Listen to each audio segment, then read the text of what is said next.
Hey, it's Tucker Carlson. Imagine being a sixth grade boy in the United States right now. What are you hearing at school? What are they telling you on the internet? Well, they're telling you to stop being yourself, sit still, stop joking, suppress your aggression, share your feelings, obey. Female qualities are virtuous. Masculine qualities are oppressive. That's the message. In case it wasn't clear enough, schools around the country have removed urinals from boys' bathrooms. The male body itself is shameful. Sit down when you pee like a good little girl.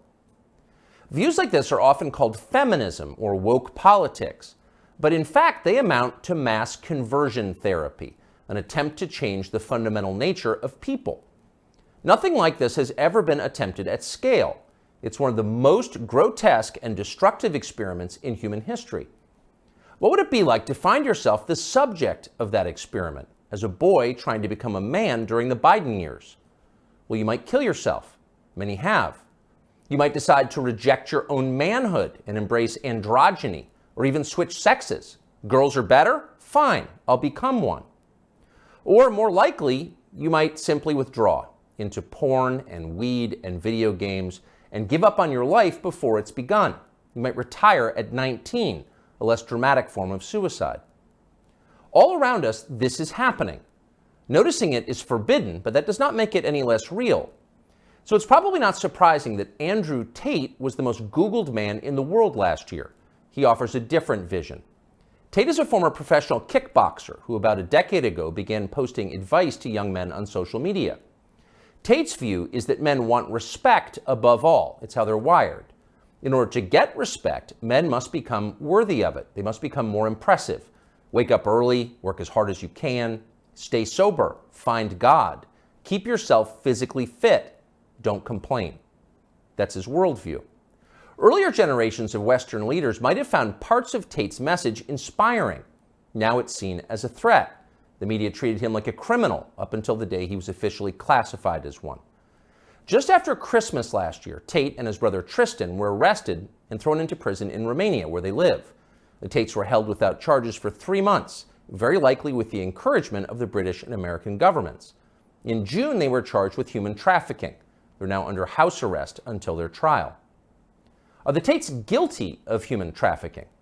We're not their lawyers, but it's worth noting that as of today, not a single woman has come forward to say that she was kidnapped or imprisoned or moved across international borders against her will by Andrew or Tristan Tate. It's also true that in some ways, the charges against the Tates seem inevitable, like they were always going to happen. Accusing a man of a sex crime is the fastest possible way to discredit what he's saying. Days after WikiLeaks revealed that the US government had been spying on its allies and lying about it, Julian Assange was arrested in London for rape. 9 years later, prosecutors dropped the case against Assange for lack of evidence, though somehow that fact was not as widely covered. Is that what's happening here? Again, we don't know. Jeffrey Epstein's dinner partners insist that Andrew Tate is a pervert and a criminal. Maybe they're telling the truth. Either way, we think Tate's views about men very much deserve a hearing. So we flew to Romania to talk to him. We're posting the entire interview here on Twitter because we've been assured it will not be taken down for ideological reasons, as so much of his content has been. The video is long, but if you can, take the time to watch it. Make up your own mind about Andrew Tate. Here it is. So what are you charged with? That's a really good question. I'm charged with being the head of an organized criminal group, which is in charge of recruiting girls to make TikTok videos to steal the money from the TikTok views. Recruiting girls to make TikTok videos and stealing the money. So it's really a financial crime? It looks that way, and it's very interesting because the girls who they've identified to add to the file are saying that we're not victims of anything and this isn't true. But the state believes it's true, and the state thinks that I, as a 35-year-old man, woke up. I was already extremely financially successful. I was already a father. I was already very well known. I had no financial motivation. I have no criminal record. It's not my personality profile, but I woke up at the age of 35 and decided to make girls do TikTok to enrich myself with the pennies that I would earn from TikTok views. So in the United States, I think the belief is that you were charged with human trafficking. Yeah, that's human trafficking, because what you do is you force a girl to work against her will for financial gain. That's human trafficking. And their justification for this is that girls do TikTok. Some girls I know who they found who say they're not victims have TikTok accounts. How do you force someone to do TikTok videos? I guess the prosecutor is going to have to explain that, isn't he? It's a very interesting scenario I'm in, and I'm inside of Romania, so I have to show a degree of respect to the Romanian judicial system, and I have to show a degree of respect to the situation I'm in. But the overall charge is that there's an organized criminal group. There's a group of us. I'm the head of it. My brother is below me, and we use the lover boy method to convince women to do TikTok videos to make money so that we can steal the TikTok money.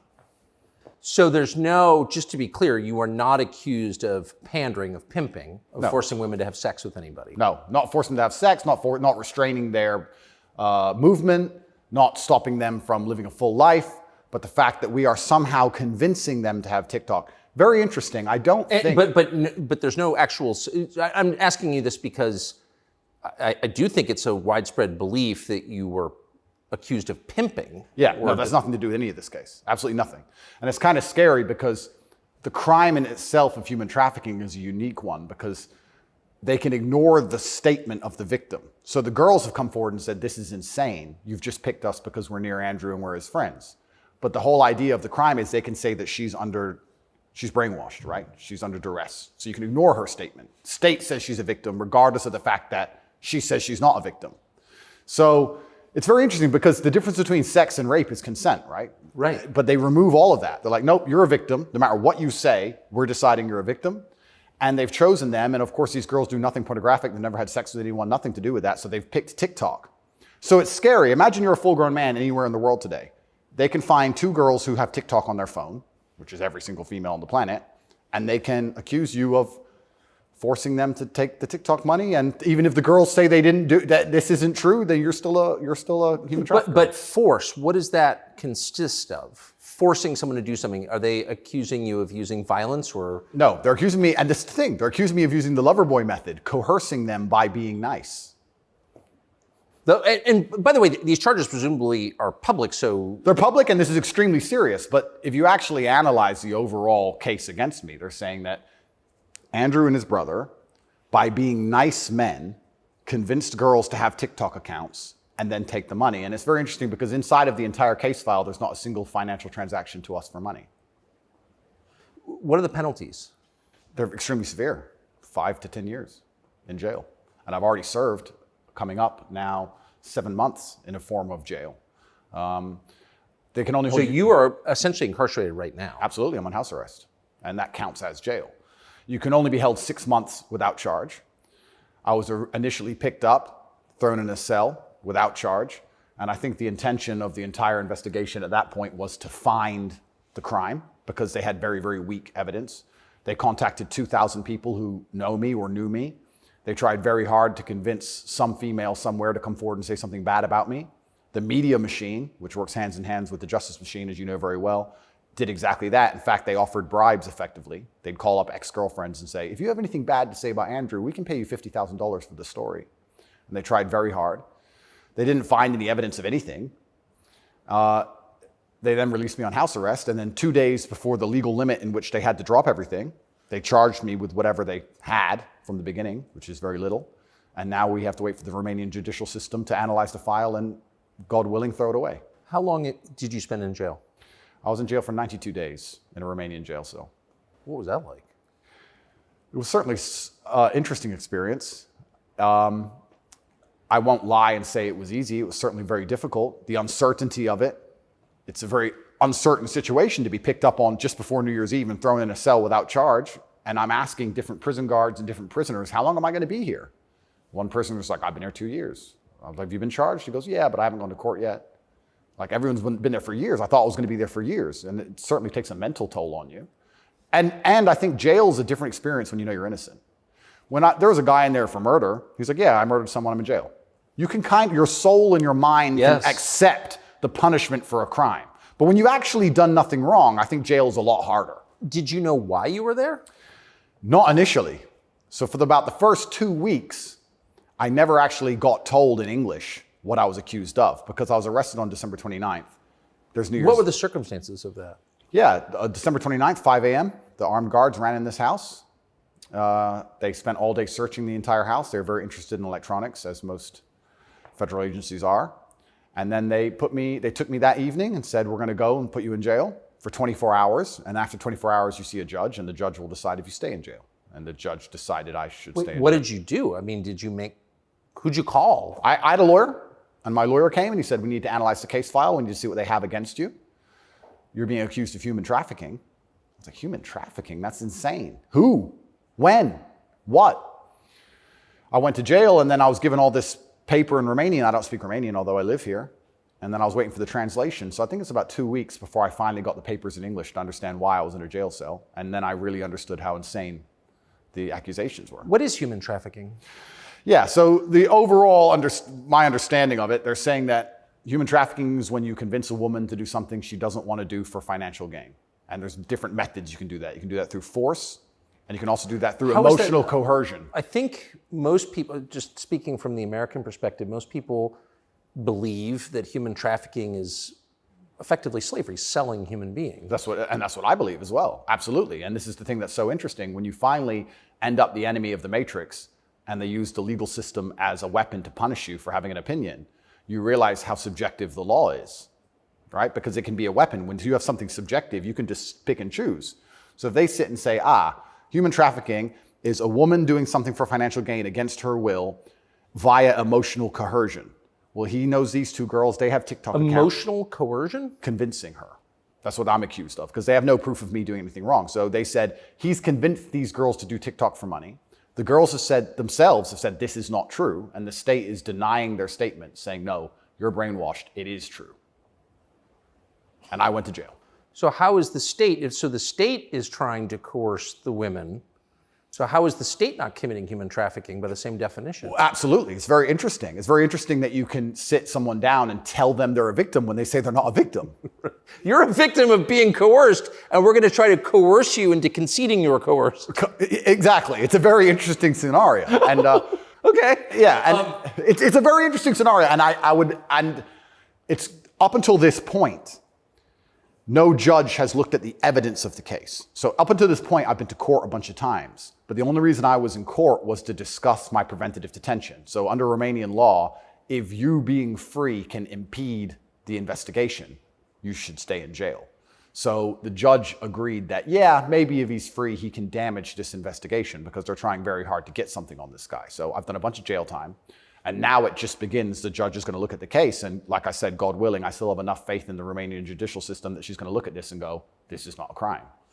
You're aware of the media coverage of this, however. So you're in jail for 90 days or more, and the rest of the world is talking about you. Do you know what they're saying?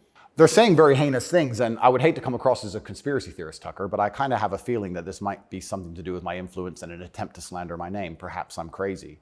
But the fact that they chose such a heinous crime, and they reported it so heavily, and they won't shut up and keep repeating basically a slander attack day after day after day.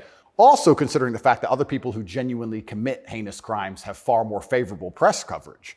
I don't want you to think I'm a conspiracy theorist. Please, Tucker, I would hate for you to come here and call me crazy. Yeah. But something very strange about it, and I think when Jeffrey Epstein's friends call you immoral? Yeah. The goal of it is certainly to slander my name, and I like to see it as a litmus test. I like to see it as an intelligence test. Anybody who wakes up and looks at me and goes, he's a human trafficker because of TikTok, they're fully gone. So, but from the West, just to defend the average news consumer in the West. Sure. Andrew Tate, kind of an outlaw. Yep. Lives in some palace in Romania, wherever that is. Yep. And Romania sounds like the kind of place where human trafficking is like the main industry. A lot of it happens here. That's what's so crazy about it, right? What's so crazy is if they really want to find a human trafficker, I think they could probably do it quite easily. But they managed to get me. That's certainly the perception.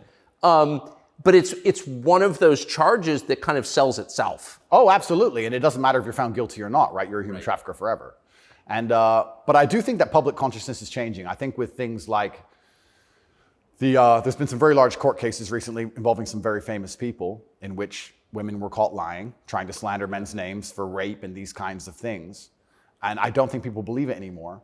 But that scares me to a degree, because I think that the typical weapon, the standardized playbook, is now failing, and I don't know what the new playbook's going to be. It's almost like better the devil you know. You're too famous, you're too successful, we don't like you. Call him a rapist or a human trafficker, put him all over the news, slander his name, try and wreck his life. Now that nobody believes it, what's the next move? What are they going to try next? Wouldn't it just have been easier to commit like a massive financial crime and defraud people of billions, come up with like a fake cryptocurrency, call it like, I don't know, FTX, or just give a name to it. Yep, something random. You know, steal billions and get your parents involved and buy a bunch of real estate in the Bahamas, and then like you'd be sort of a hero, right? Oh, absolutely. And I would have certainly made a lot more money than TikTok, because I don't think TikTok even pays you for views. And if it certainly does, I never got a single transaction from it. So it's a very interesting scenario. But if I was accused of a financial crime, my name would not be slandered. So no, of course. Well, of course not. You have the presumption of innocence. So just back to the jail thing. So you're in with your brother. At the beginning, I was not, but towards the end, I was, yeah. What did you do all day? It's a good question. I looked at the wall, stared at the wall, smoked cigarettes, lots of push-ups, read the Quran. You smoked cigarettes, did push-ups, and read the Quran. Basically, yes. And certainly had some introspective moments. Tried my best to get out, tried my best to via my small phone calls, understand what's happening in the outside world. Tried to make sure that the people I love and care about are taken care of, because I'm the man of my family, and I'm also the man of quite a large, I wouldn't say empire, but life. And there's a whole lot of people who rely on me. You know, you have staff and families, you have children and families. I know the feeling, yeah. So when you're plucked from that, it's kind of strange. You're in jail and you're concerned for yourself, but your primary concerns are also all your duties as a man. I have duties as a man. I don't want children to starve. You've got a whole tribe. I've got people to pay. So it was very, very frustrating, constantly trying to make sure everybody else was okay and feeling helpless. That's what hurt me the most. I was trying to make sure everybody I love and care about was fine, and I wasn't as powerful as I should have been. And that was very upsetting. And especially if they were going to keep me there for years, I was having serious concerns about how I can feed the people I love. Did you ever come to the edge at all? No. I certainly had some days I was less happy than others, but I made sure that my mindset was built in a way that I could always be doing something constructive. And also, I think you get what you give in life. And if I ever felt particularly sad on a day, I would try very hard to make other people happy, because if I made other people smile, I'd feel better. So even the dinner ladies or the prison guards, I'd try very hard just to make people smile. I know it sounds silly. Some of the prison guards, it doesn't. Some of the prison guards were more open than others, but there was a couple prison guards who were ice cold, who didn't want to say a word to me, and were like, "Hey, bro, your hair looks amazing," and he just stare at me like he wants. Shut up. But I just try my best to cheer people up, to cheer myself up, and as a man, all you can do is just find the resolve to continue doing the best you can in the current circumstance. So, what were the other prisoners like? I don't want to insult Romania in any way, and I love this country, and I chose to live here. But if I had to describe it for the people, for an American audience to understand, I don't think Romania and a lot of these countries have the same kind of mental health setup or the mental health support that a lot of Western nations have. So you end up in jail. Ooh. So I think there was a lot of mental health problems inside the jail. So it was very similar. It wasn't just a jail. There was also a lot of mental health problems in there, which adds a new complexity and a new dimension to the suffering, because there's just random screaming and there's suicide and it's certainly not a very nice place to be. Oh, so it's horrifying. Yeah, I don't want to go back. You hear the phrase Romanian prison, and it sounds tough, so it was what you would imagine. It is, and when this process is over, there's a lot more I will say, but I will say the staff were very nice to me, and I want to make this clear. I want to make it very clear that all the staff in the jail were very professional and very nice to me. I would almost say that they believed I was innocent and they understood that I didn't belong there. There was a semi-apologetic vibe to the way I was treated by the guards, if that makes sense. Yes. They understood very well. I don't think anybody, like I said, with a functioning brain believes that me at the age of 35 decided to steal TikTok money and ruin my entire life without financial motivation to girls who say they're not victims of anything. I don't think anybody with a brain. Well, the fact that you're not accused of a sex crime or of violence, which I think most people don't really understand. Yep. And they can look it up. Yep. I mean, but you're not actually accused of rape, Correct. selling anyone, Correct. pimping. Correct. Okay. That right there raises a lot of questions. Well, yeah, and this is the thing that's so interesting because I'm accused of using a method of human trafficking called the lover boy method. So how that would traditionally work is a man would meet a girl, become her boyfriend, take her to another country, turn her into a prostitute, say I love you, like pimping. Of course. But they're saying, because all my conversations with these girls are very nice, they're saying that I use the Loverboy method to convince them to do TikTok. And once again, I never made a penny from TikTok, and I have no interest in girls' TikTok's accounts, and I've never made any money from TikTok in my life. So that raises the question. So that right there, I think, I mean, we can let people assess. I'm not, an expert on the Romanian legal code, but that's kind of not the impression that most people have. Okay? And that's the media, who have made that the media have tried very hard to do that. And if I had to estimate, I think that the overall intention was just to throw me in a cell, use the media machine to drum up something real. I think that's what the goal was. So, but what's the, and I believe that, it seems, obviously. Yeah. One thing, I've never been to Romania before, and one thing I'm struck by is the American presence here. Oh, it's massive. Fully understand that. So there are 3 NATO bases here now. They're bustling because of the war in Ukraine. Yep. One's on the Black Sea, Yep. right below Crimea. So this is strategically important, this country, to NATO. Absolutely. And so this is a lot less far away than I realized. It's much more American influence. Oh, absolutely. I think that played a role? Yeah, well, I think, and I don't want to get this incorrect, I think it's the 2nd or 3rd biggest U.S. embassy in the world. The U.S. embassy here looks like a prison. It's huge. They've got a huge embassy here. And even during Ceausescu, during the communism days, Romania was an ally of the West, even during communism. Yes. So, yes. Ceausescu came to New York. Yes, that's right, yeah. So Romania and America have been very good friends for a very long time. I have to be careful what I say, but it's certainly very interesting what's happened to me. The American embassy were not particularly helpful, let's put it that way. They weren't very interested in me being locked up without charge. They didn't seem very interested in getting me out. But you're an American citizen. Absolutely. And so you're an American passport holder. correct.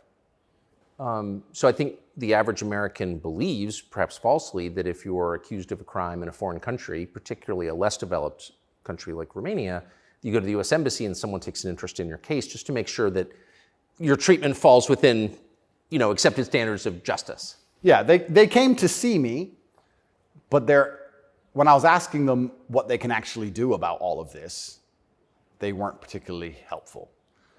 I don't want to peddle conspiracy theories, and I've heard a lot of information, etc. But I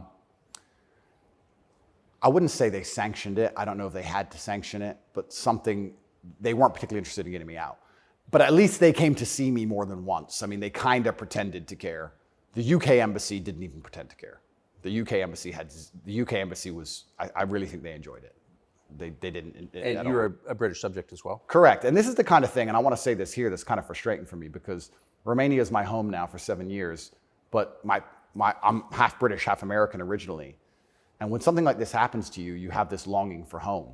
You kind of want to go home. When you end up in a jail in a country where, even though you've lived for a long time, you don't speak the language, you don't understand the legal system, going to court in a foreign language is far more intimidating than in your own language. I can't even imagine. You don't have a clue what's being said. You don't understand how anything works.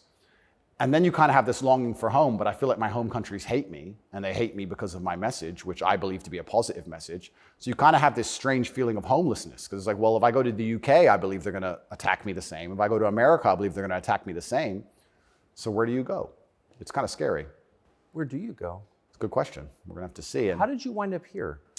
I moved to Romania. I came to visit a long time ago. Before anybody ever visited Romania, I came to visit, and I genuinely fell in love with the place. It truly is a fantastic country. I love nature, as an amazing nature. It's a very safe place. It has this reputation of being dangerous. It's not dangerous. It's very safe. The people are very good. The people are very conservative traditionally.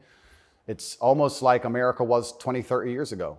It's gorgeous. They have a bunch of nice restaurants and plenty of things to do, and I've never had a problem here in any way.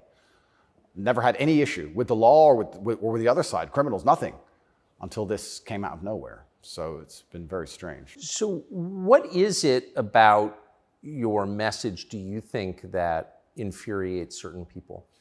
Well, my message is traditional masculinity. My message is to stand up and say what you mean and mean what you say. And even going to the gym nowadays is an act of defiance, because when you have a man who's built with any degree of principle, you say no to things.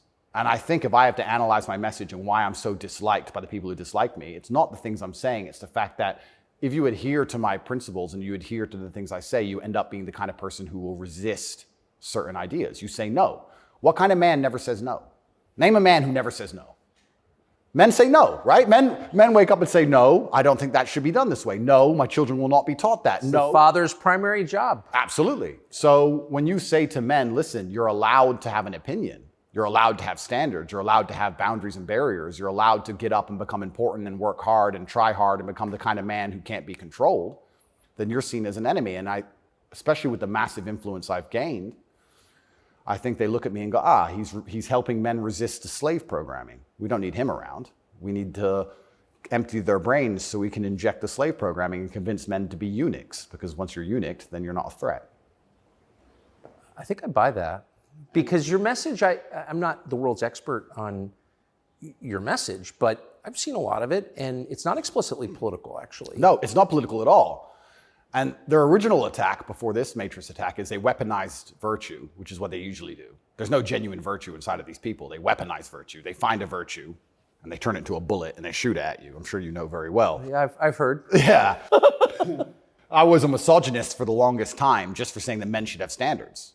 If you tell a man he can have standards in a relationship in any way, you're a misogynist. It's actually very interesting because what does that mean to have standards in a relationship? But this is the thing that's so interesting about it, because they've gendered the argument when I never did. I said as a man, you shouldn't have a girlfriend who is a liar and a cheater, and you also shouldn't have male friends who are liars and cheaters. You shouldn't be around dishonest people, yes, male or female. Amen. And Amen. they gendered it and said, he's a misogynist. He's saying that men should only act this way with women, etc. I said that men should have standards, and you should have protocols that you're prepared to accept, and you should have hard parameters. And if a woman doesn't want to adhere to those parameters, that's her decision, and it's her prerogative, but you don't have to stay with her. Why should you? What's wrong with that? Well, that's teaching men to say no. They don't want men to say no. So are you arguing that it's better to be with a virtuous woman? I think so, yes. I know that's crazy. No, I'm serious. I mean, that seems I like am, Tucker. I don't want to. That seems like good advice. I don't want to come across as extreme. But yes, I am. And what's actually funny is I really believe most of the things I'm saying were accepted by absolutely everybody 15 years ago, 10 years ago. And now it's public enemy number one. And it's because of the mass influence I have. At one point, I became the most Googled man on earth. At one point. And it's a scary situation I'm in. But if you're arguing that it's really important for a man to find a good woman, a decent woman, an honest woman, that's the truest thing that's ever been said. I Absolutely. mean, that's the most important thing any man can do. I mean, I can just tell you firsthand. Oh, thank you very much. Married 32 years, that's the most important thing. And you think saying that angered people? Absolutely, because I'm arguing the only way to do that is via masculine excellence. I'm saying in the world we live in today, it's hyper-competitive. And if you want to be the kind of man that has the choice of women to choose a good one, you need to be an excellent man. It's no longer acceptable for you to just be an average Joe or below average. You have to get up and you have to work hard and you have to be smart and interesting and you have to be charismatic and make some money and be in good shape and you have to try very hard. And unfortunately for them, if you follow that path as a man and you become successful in those realms, you end up being the kind of person who resists enslavement. You become the kind of person who wakes up and says, no, I don't believe in that. That doesn't make sense to me. I can't imagine a better message than that. If you want a good society. So then you have to argue and sit and say, do these people want a happy, functioning society or do they want something else? What do you think? I think that I would never kill myself. And I also... Just throwing that out there? And I also think that when you want to conquer a society, you kill the military-age males. That's what you do. That's the first thing they've ever done. They walk in and all the men have to have their throats cut. They can't perhaps do that, but they can certainly cut your balls off. And then you can't resist. And I think there's certainly a movement to ensure that there's very little resistance left inside of the number one demographic which is required to resist oppression, which are military-age males. And they don't want those kind of people waking up with any kind of self-respect or standards or to say, no, I don't accept this. I do not need a 9th injection. They don't want that. They want you to sit and say, I don't need it, but the news said so, oh well. So in the one interview that you and I did, you had a line that I've been thinking about ever since. I thought it was so interesting. I never thought of it before. You said that a lot of people went along with the vax and that you didn't judge them because facts change. But now that we know that a lot of what we were told was wrong and some of it was a lie, it is a requirement of your own dignity, of your own self-respect to say so. Completely. And people should apologize. I really do believe. And I have nothing against the people who fell for the propaganda, fell for the programming, and took the vaccine. Yes, I agree. Fine. But you should wake up and say, I was fooled. I've learned my lesson. I will not be fooled again. But if you were fooled by the MSM and took the injection and you continue to be fooled and you've not self-reflected and you've not realized that they lied to you the entire way and you now believe the new bunch of lies that are all over the television, then there's something wrong with you. Or you don't care that you were lied to. You don't care that you were lied to, because I think a lot of this is actually genuinely cowardice. I think it's a very easy worldview. The life is easier if you accept the news tells the truth. Yes. Everything they want me to believe is true. Everything's nice and simple. Good guys, bad guys, doop-de-doop-de-doo. And if you want to actually wake up, it takes a degree of bravery, because then you have to destroy your entire worldview, everything you've ever understood and everything you're told, and you have to really look at the world and go, oh, this is a mess. And that takes bravery. And once again, that's why they don't want men to be brave. They want you to sit there and go, oh, it's easier if just, CNN said, so it must be true. And it's cowardice. And they're trying to instill cowardice in all of us. That's what they're trying very hard to do. And I think even just me as a person, the people who hate me, my detractors who dislike me so much, even if I say nothing, I just turn up, big, bald, strong, fast car. It's just me. I'm like the enemy to them, because I symbolize men who don't comply. And not don't comply in a negative law-breaking way, but don't comply if we don't agree with that or we don't see common sense in that, we're going to politely decline. And that's simply not allowed. What's it like to have the prospect of prison hanging over you? I think that I like to believe that this is a test from God. I like to believe that if you become the most Googled man in the world for saying that you have mental resilience, that God is going to make sure you don't have that degree of fame without testing you. I like to believe that God comes along and says, yes, I've allowed you to become the top G. We're going to see if you really are the top G. I believe that's how the world works.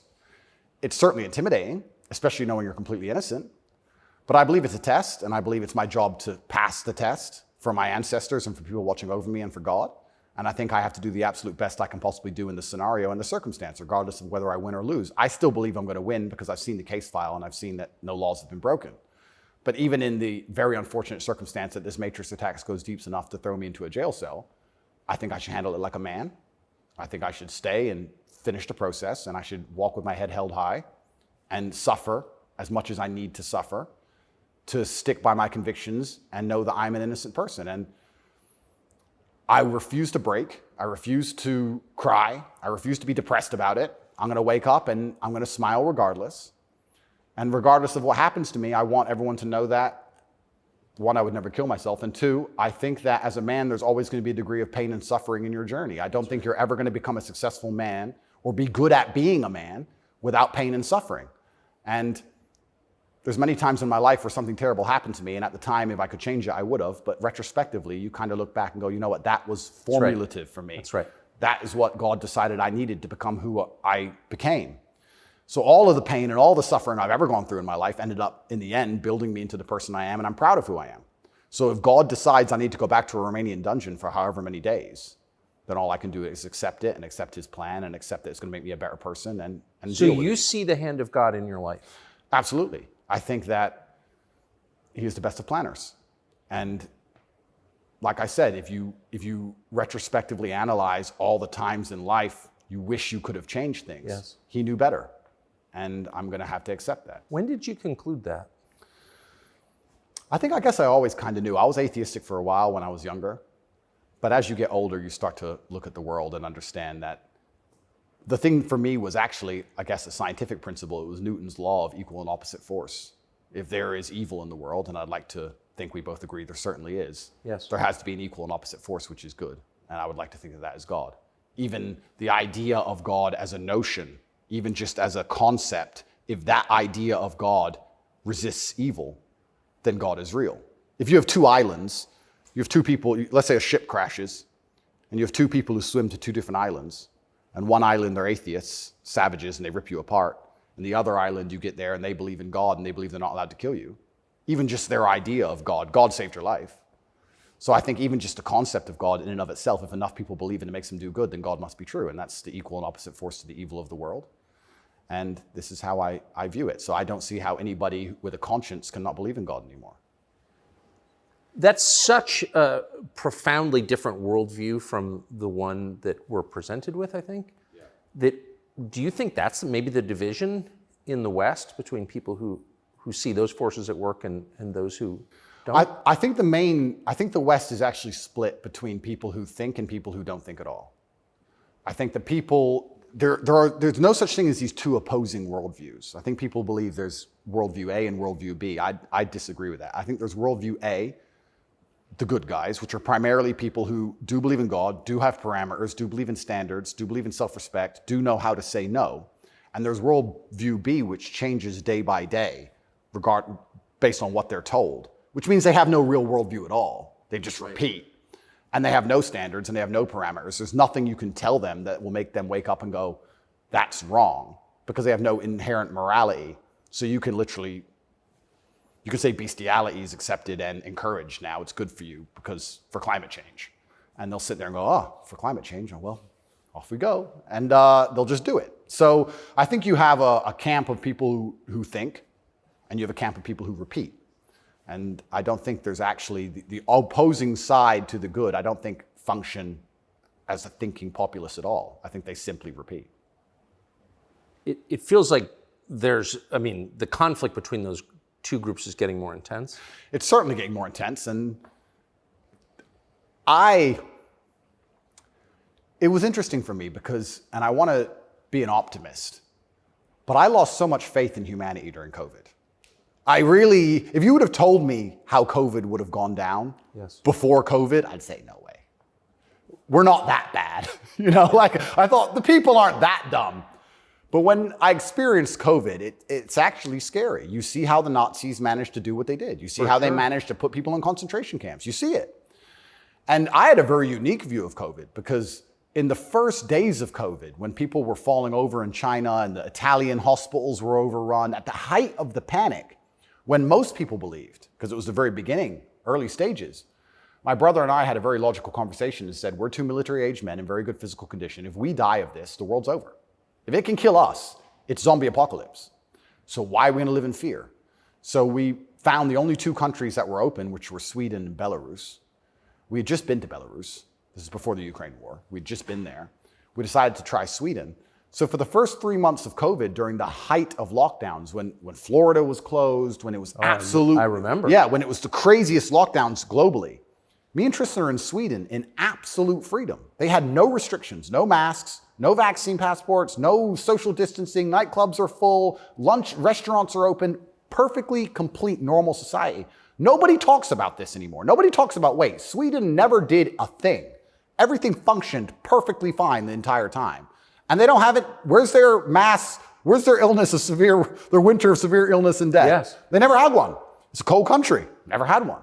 So we were living in Sweden, living completely normal lives, seeing the internet and seeing this insanity. And we're like, well, surely if we just put up a few videos of us partying in Sweden in nightclubs, this will wake people up. People ignored their own eyes. That's the scariest thing about everything, is that they can get to a level where, with the media machine, where people will genuinely ignore their own eyes.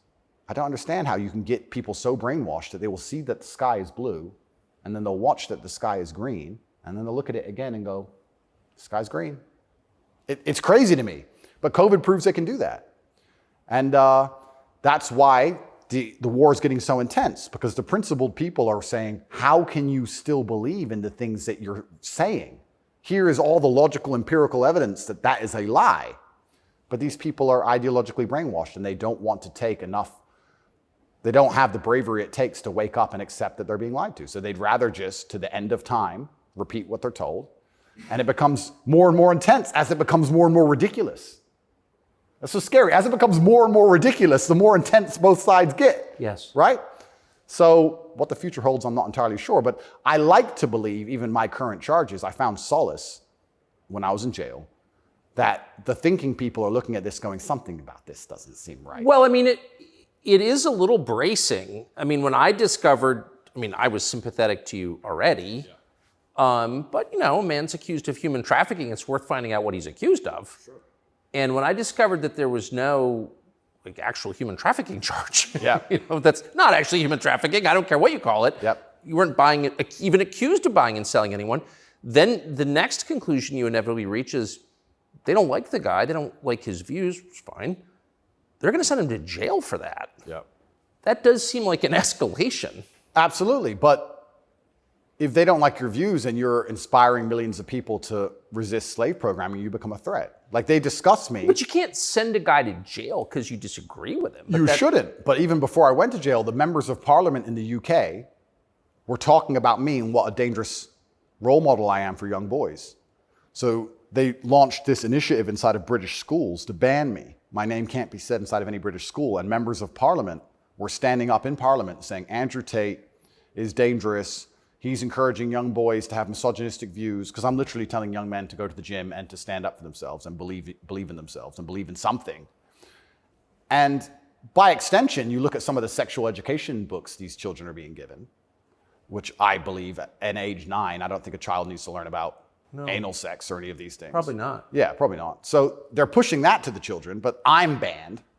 Well, they're also pushing weed and video games on boys. Oh, completely. And you can listen to rap music about killing people all day long. And there's a whole, and Lil Nas, he can have sex with the devil in his music videos. That's fine. But I'm dangerous for saying go to the gym. And once I realized what was scary to me is, I said this to my brother. I said, once the parliament's discussing you, you're basically considered a national security threat at this point. You're a threat to national security at that level. And then all bets are off. Right? What about the UK? So the UK has become more authoritarian than anywhere in the Persian Gulf. Correct.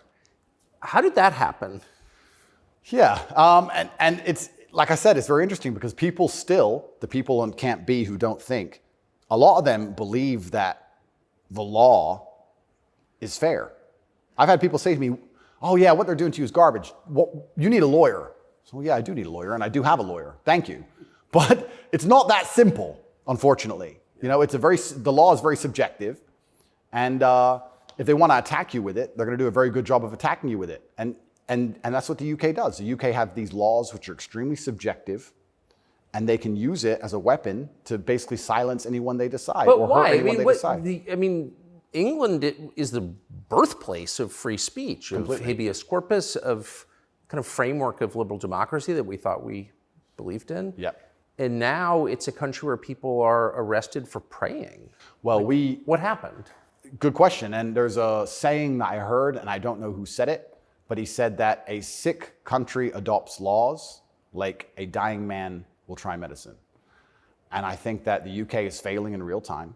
If you look at it in any metric, whether it's living standards, whether it's crime rate, any metric you can measure the success of a country by, it's fallen off the cliff. It's becoming more and more expensive to live there. The education system's gone down the pan. London is the stabbing capital of the world. You're not safe to leave your house. So their answer to this is just more and more and more laws. And unfortunately, as they do that, they're not even intelligent enough to actually attack the people who are doing genuinely bad to the world. They just make more and more authoritarian laws, and they end up using them to attack the people that the government doesn't like. And I ended up being one of them. And I think Europe in general has problems. If you look at France as we speak, I think it's on fire, isn't it? Most of it? It is. Yeah. So they have issues, and their answer, what's a government's solution to anything? Law. What can a government do? No matter what. But they're not laws that are aimed at fixing the problem that's right in front of them. No, they're laws aimed at fixing the person who's talking about the problems. So why don't you get rid of the guy who tells everybody? Isn't that easier? Tucker? Why fix any of this? If we just shut him up, they won't know. No, but that's like responding to a heat wave by breaking your thermometer. Completely right. That's the plan. It's insane. Plan 1 is to break the thermometer. We might deal with the heat wave a bit later. But get air conditioning. No, let's break the thermometer. For now, there's too many people talking about the heat wave. So let's just break that. And then later on, maybe when we have time, we'll do something about the actual issue. It does seem like a lot of this is an effort not to talk about the real thing in Europe anyway, which is migration. Yep. And the UK, formerly known as England, and France have both been completely changed by people from other countries. Yep. And I'm sure have added good things too. I mean, I'm not, but they've changed them, and in general, they're not better countries. And why can't anyone admit that? But this is what's really interesting to me about what's happening, because we're talking about masculinity and men who say no and men who stand up. But there has to be balance, right? Yeah. Everywhere in the world, there has to be power balances. If there's not a balance in power, there's going to be a vacuum, and that's going to be filled.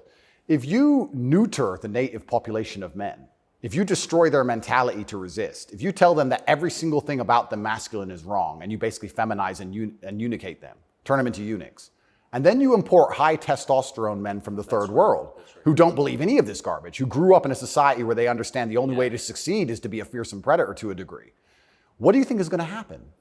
Like, who's supposed to protect the sanctity of these nations and these settlements and these towns and villages? The police? No. In general, I would argue that it's the masculine essence that can be detected by the people who arrive. I guarantee if you were to put a bunch of these migrants in Sarajevo or Moscow, they'd behave themselves. Oh, but yeah. I have a feeling they'd just look around and go, not today. But when you neuter the native populace, then it's like, well, there's a power vacuum. And when there's a power vacuum, what do we expect to happen? So that's what are the French going to do about it? What's your average Englishman going to do about it? Nothing. And that's the thing. And that makes you wonder, is this purposeful? Like, why? These two actions of neutering the native populace and importing these high testosterone third worlders are so at odds with each other. Is this purposeful? I'm not sure. But has anyone considered this? So yeah, it's interesting because you talk about these are huge and intentional trends, and I mean they're historically transformative trends. They're a big deal, and so they're probably not happening by accident, right? There's got to be some intent. How could there not be? That's right. And how do they expect all of this to end? And this is exactly what's happening with migration. The problem with migration specifically is that there's no native masculine populace to enforce any degree of culture or boundary or parameter. And like I said, I would argue the point. And I've been to Sarajevo and I've been to Moscow. I've been to these places and I've seen there's a whole bunch of migration and everybody seems to just behave a little bit differently. And I think that's because people understand that men live here. That men live here. Yeah. If you turn up in someone's house and their house is pristine, you're probably going to take your cup and you're going to go put it in the kitchen. But if you turn up in somebody's house and it's a fucking mess and nobody respects the house and nobody cares and the man is drugged out of his mind, half asleep on the couch, what are you going to do with your cup? You're going to leave it there. You don't give a shit. If you turn up to the Western world and look at it. Then you're going to hit on his wife. Absolutely. So what do we expect to happen in these scenarios, right? And it is purposeful and it is scary that even me just telling men to go to the gym is seen as an act of defiance to the point where I have to be punished. I must go to jail. I must be silenced. The thermometer must be broken. If at the end of all of this, no matter what happens, do you plan to stay in Romania? I love Romania. I love this country. And if I am found not guilty, I will stay in Romania, yeah. I will still stay here. I don't believe in running away. I also believe, and perhaps this is... Yeah, I didn't even want to ask you that because you've got a legal case pending, but I mean, presumably you're rich enough to run away when you haven't. Correct. I'm not going anywhere. I think if I was anywhere in the Western world, this would have happened to me. I don't think this is Romania's fault. Let's put it that way. I don't think this is Romania's fault. I think if I resided in Switzerland or France or Italy, the same thing would have happened. Yeah. From knowing what I know. I think it was going to happen to me regardless. And I think I do have a large amount of sympathy, especially amongst the Romanian population. I get thousands of messages a day from Romanians apologizing to me. Yeah. I think the people here actually like me. My waiter at lunch yesterday is one of them. He wanted you to know, yeah. Oh, amazing. This is what I mean. Everyone understands what's happening. My problem is not with Romania. I don't hold any personal grudges against Romania. I think that this Matrix attack was going to come to me. Basically. What is the Matrix? Good question. I guess some Americans call it the deep state, but I like to look at it in a more global way. When I say the Matrix, I think there are certain agendas which are being pushed. I think the media machine and the judicial systems of the world work together hand in hand. I think the goal is to control people's minds to a point where they don't discuss anything that's important. The reason I use the Matrix is because I've watched that movie a few times and it has so many similarities to the... Have you seen the movie? No. You've never seen the movie The Matrix? No, I don't watch any movie. I don't want to talk about it on camera. No, I'm very dyslexic and it's hard for me to watch video. Got it. Honestly. Understood. But there's so many similarities, and the basic premise is that humans' minds are controlled and put inside of a false reality so that their body heat can be manifested for the machines. And I don't think it's much different to reality. Our minds are controlled. We're put in a false version of reality. We're told things that aren't true. We're arguing over things that don't matter. We're observing a false version of events. And the goal of it is just to distract us long enough for our bodies to be used for the machines, the soulless. And I think it's pretty similar, striking similarities. And even then, there's a bunch of other similarities which are difficult for me to explain. You haven't watched the movie, but there are agents inside of the Matrix, and the idea of the agent, the purpose of the agent is to make sure that nobody understands how the Matrix really works and to wake anybody's mind up. They want to keep you asleep. And any person can become an agent at any time. If they're not unplugged, if their mind is not free, they can become an agent, and their job is to keep you asleep. And you see agents all the time. COVID awoken me to agents. When I would sit and talk to somebody and they seemed perfectly rational and normal until I mentioned COVID, and then they'd fully change. No, it's dangerous. No, what do you mean? What do you mean? Are you crazy? My grandma got sick. And they became an agent instantly and started repeating the news to me. And I was like, your grandma got sick. How old is she? 97? Interesting. Oh, I better lock myself in my house then. Dumbass. So agents exist and the Matrix exists, and I think most people's version of the world is a false one. The idea and the world that most people have in their mind and how society functions and how all these things function, I genuinely believe is completely false. I think they've all been lied to. I don't think anybody understands how any of the world works. And I try and use some very simple, very simple analogies to wake people up. I said to one of my friends once, I said, if me and you could play video games for $10,000 and you could cheat, would you cheat? He goes, well, no. I was like, if I was whooping your ass and it was 10 grand a game and you could cheat, would you cheat? He goes, yeah. I was like, all right, so you accept that people cheat to win in a video game for a menial amount of money. You think they're not going to cheat for something that matters? Yeah. I think they're not going to cheat for something important? You understand what I'm saying? Oh, yeah. Yeah. So, how about to get the most important job in the world, President of the United States? I would never kill myself. I mean, people kill each other over insurance fraud. You don't think, right? Yeah. Yeah. So when you actually understand how the world really works, what was really interesting? I remember there was this big military coup in, was it Myanmar or Burma? One of these, there was a big military coup like a year ago or something. And nobody really cared. They mentioned it on the news a little bit. And I looked at it and I looked into it. And they were talking about how the two political parties were almost 50-50. And then in the 90s, something changed. And now one political party just smokes the other one. And the military took over to restore democracy and all this stuff. It was very interesting, the voting machines they used. Really interesting, something to look into. A lot of countries like that. Philippines, also true. Why do you think support for the war in Ukraine, support for Ukraine's side in the war against Russia, support for a war against Russia in the West, is kind of the bottom line issue for the people who run the US government and for the American media? Why? I mean, I guess you could argue about it, but there isn't an argument about it in the United States. There's a position, and anyone who doesn't hold it is attacked and punished. Why? Why is that so important? Well, the first thing I think we should all do is I think we should all give Putin credit for curing COVID, right? Because when his invasion happened, COVID went away. So I thought about that. Think about it. It's almost to the day. So we have to give him some credit at least for doing that. He may be the bad guy of the world, but at least he cured COVID for everybody, nearly instantly. Fair. Thank you, President Putin.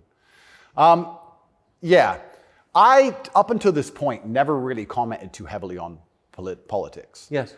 But I understand very well, I like to believe what's happening with Ukraine and Russia. And what I will say to the people who are watching this at home is that if you are naive enough to believe that there are good guys and bad guys in wars, and it's as simple as good and bad, and that the bad guys are crazy and the good guys want freedom, then you need to do a little bit more investigation into what's really happening. And when you look at the vested interest of any country or any person... Can I just ask you to pause and just comment? That's the truest thing, what you just said. That is and anyone who doesn't understand that should shut the fuck up. And I mean it. Having seen war, anyone who's telling you that it's Churchill versus Hitler is an idiot. Well, I'll give you an example. When my father was still alive, excuse me. Yeah, no, it's true.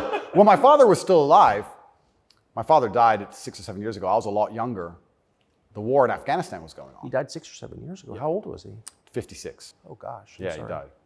But the war in Afghanistan was going on. And I remember asking my dad, saying, why do the Taliban even fight and resist the American war machine? They don't stand a chance. Like, why are these terrorists even fighting against the American war machine? And my dad said, they're fighting for their way of life. They want their wife, and they want their children, and they want their society and their language, and they don't want pride flags, and they don't want American bullshit, and they don't want to be told what to do. And they're fighting to be a culture and be a people which is independent in and of itself. Like, they're not the bad guys you think they are. They're people who are like, why are you here? What do you want? We don't agree with that. That's against our holy book. Fuck off. Right? So even there's no such thing as good and bad in any war. And people. Who is your father?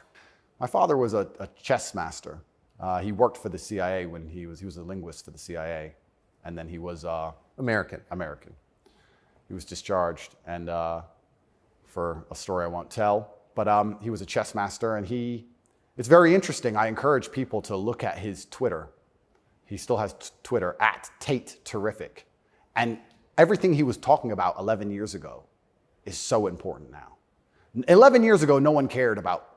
We had the Donbass in 2014. People cared. Yes. People cared a bit, but he predicted the future. You want to see how chess players can see the future? Read his Twitter.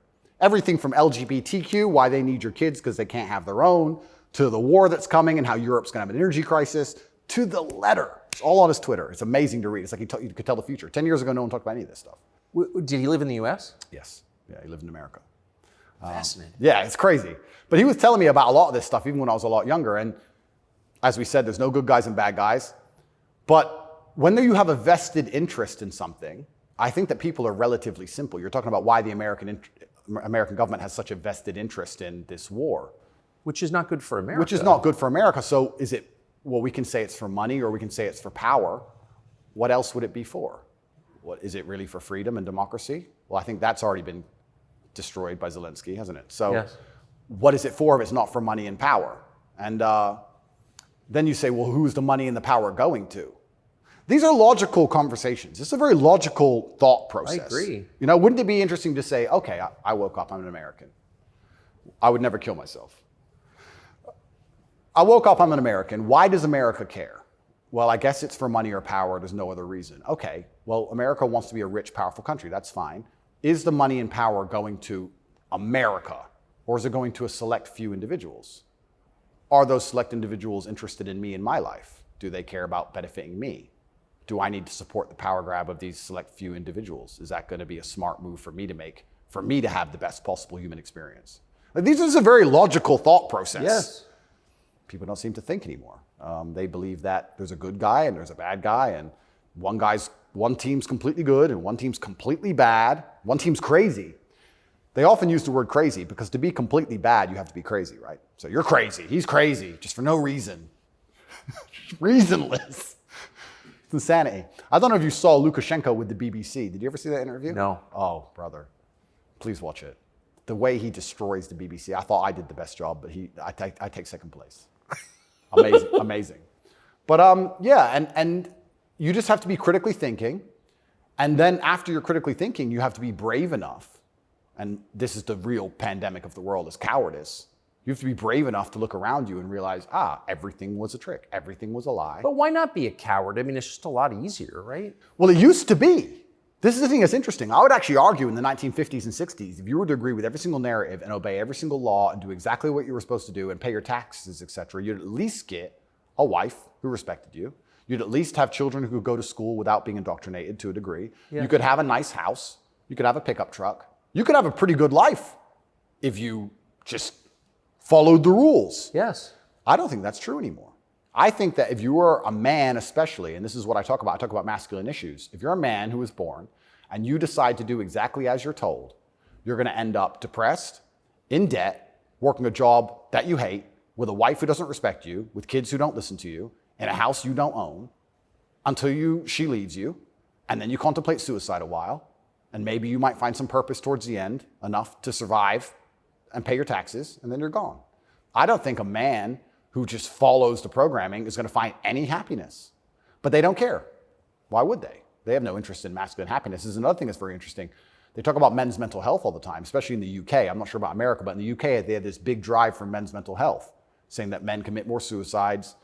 A lot more.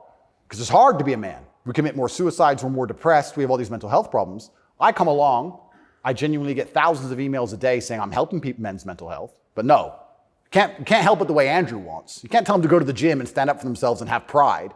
What kind of man's going to have a solid mentality and not have mental health issues if he has no pride?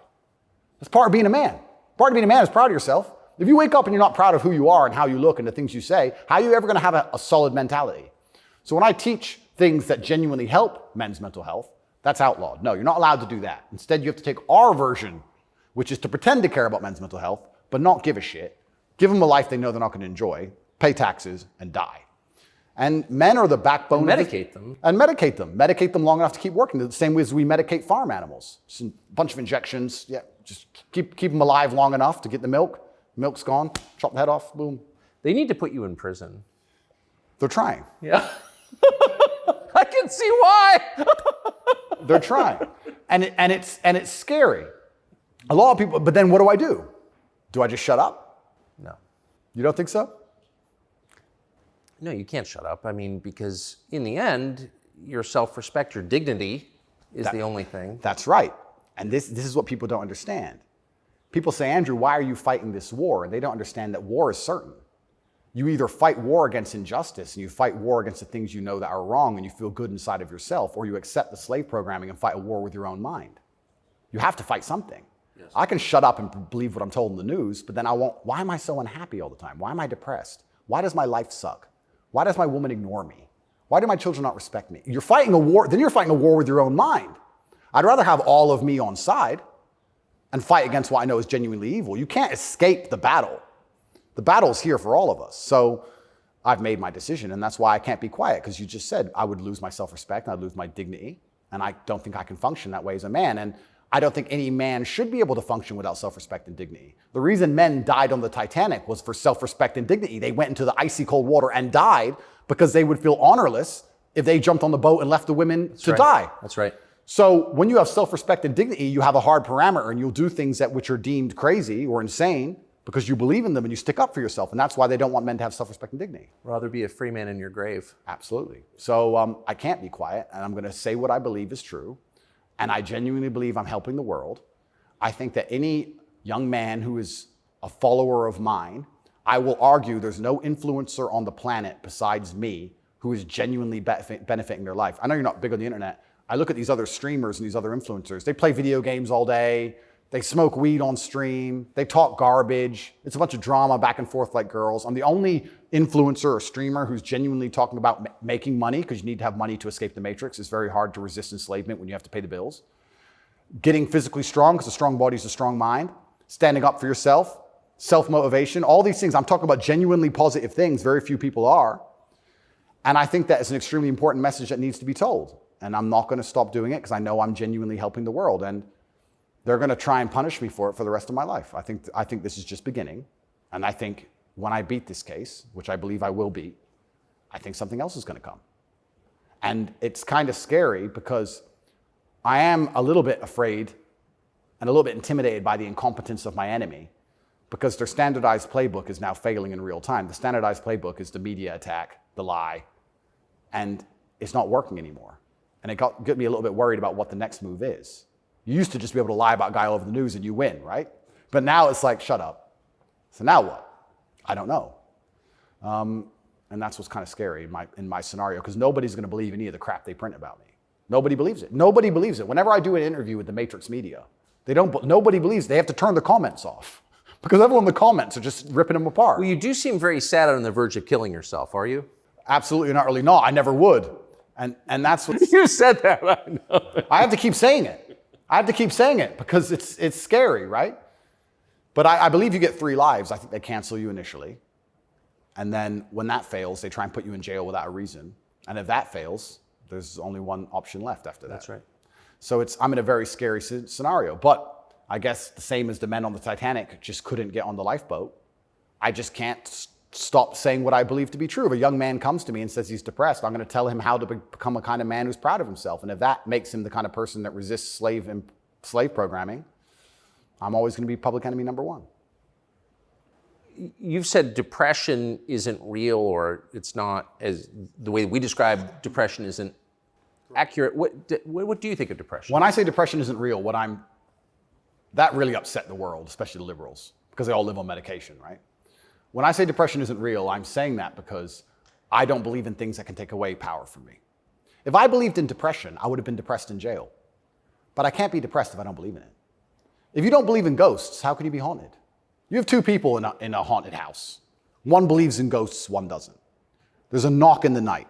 One wakes up, calls an exorcist, is terrified, looks for a ghost. The other guy doesn't believe in ghosts. Knock in the night, goes back to sleep. It's the belief in the ghost that gives it the power. If I don't believe in depression, I believe in feeling depressed. Sure, we're humans, we have emotions. Sometimes we feel depressed, sometimes we feel happy. I don't believe in the idea of becoming a depressed person who has depression. I don't believe in that. I don't think that's possible for me. So if I don't believe in it, how can it happen?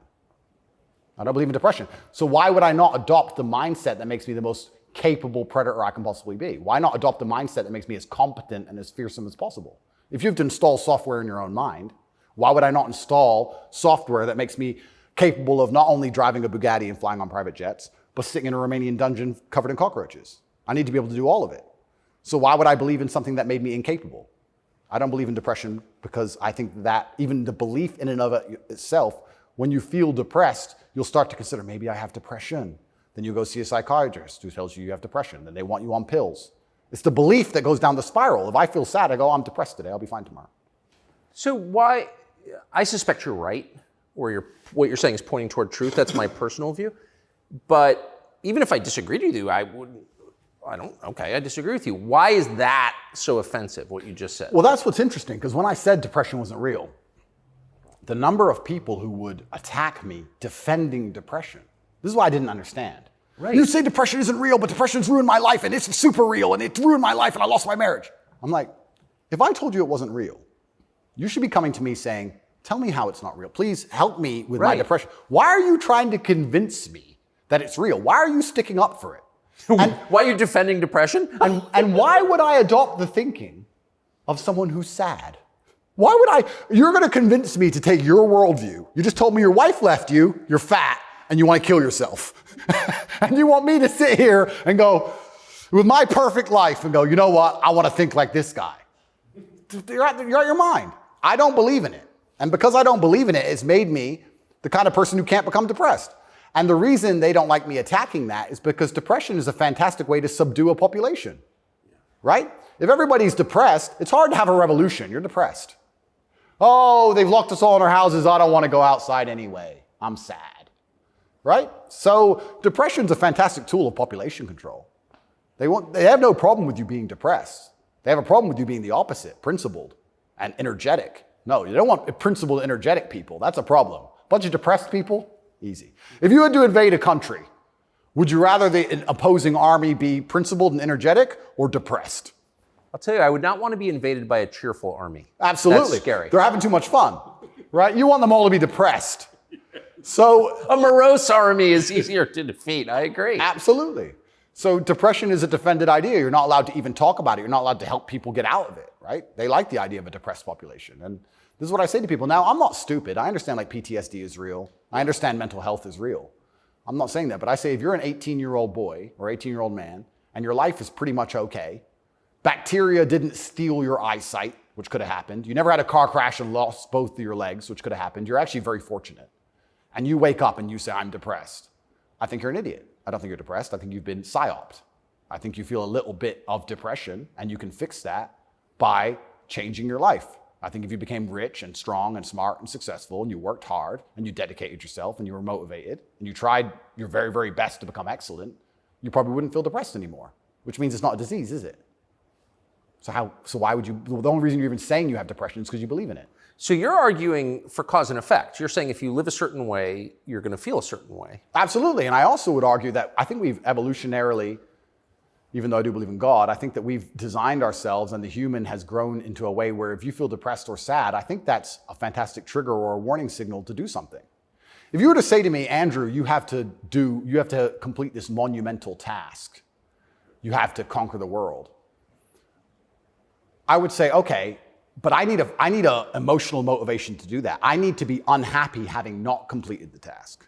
I need to be uncomfortable, right? If you're uncomfortable being out of shape, you'll get in shape. If you're happy being out of shape, then you're just going to stay out of shape, right? So if you feel a degree of uncomfortableness inside of your mind, I think it's just your mind telling you that something about your life needs to change. Yes. You need to get up and change something. Guys would say to me, I'm depressed because I'm fat and I have no girlfriend. And I'd say, no, you have no girlfriend and you're fat and that's why you're depressed.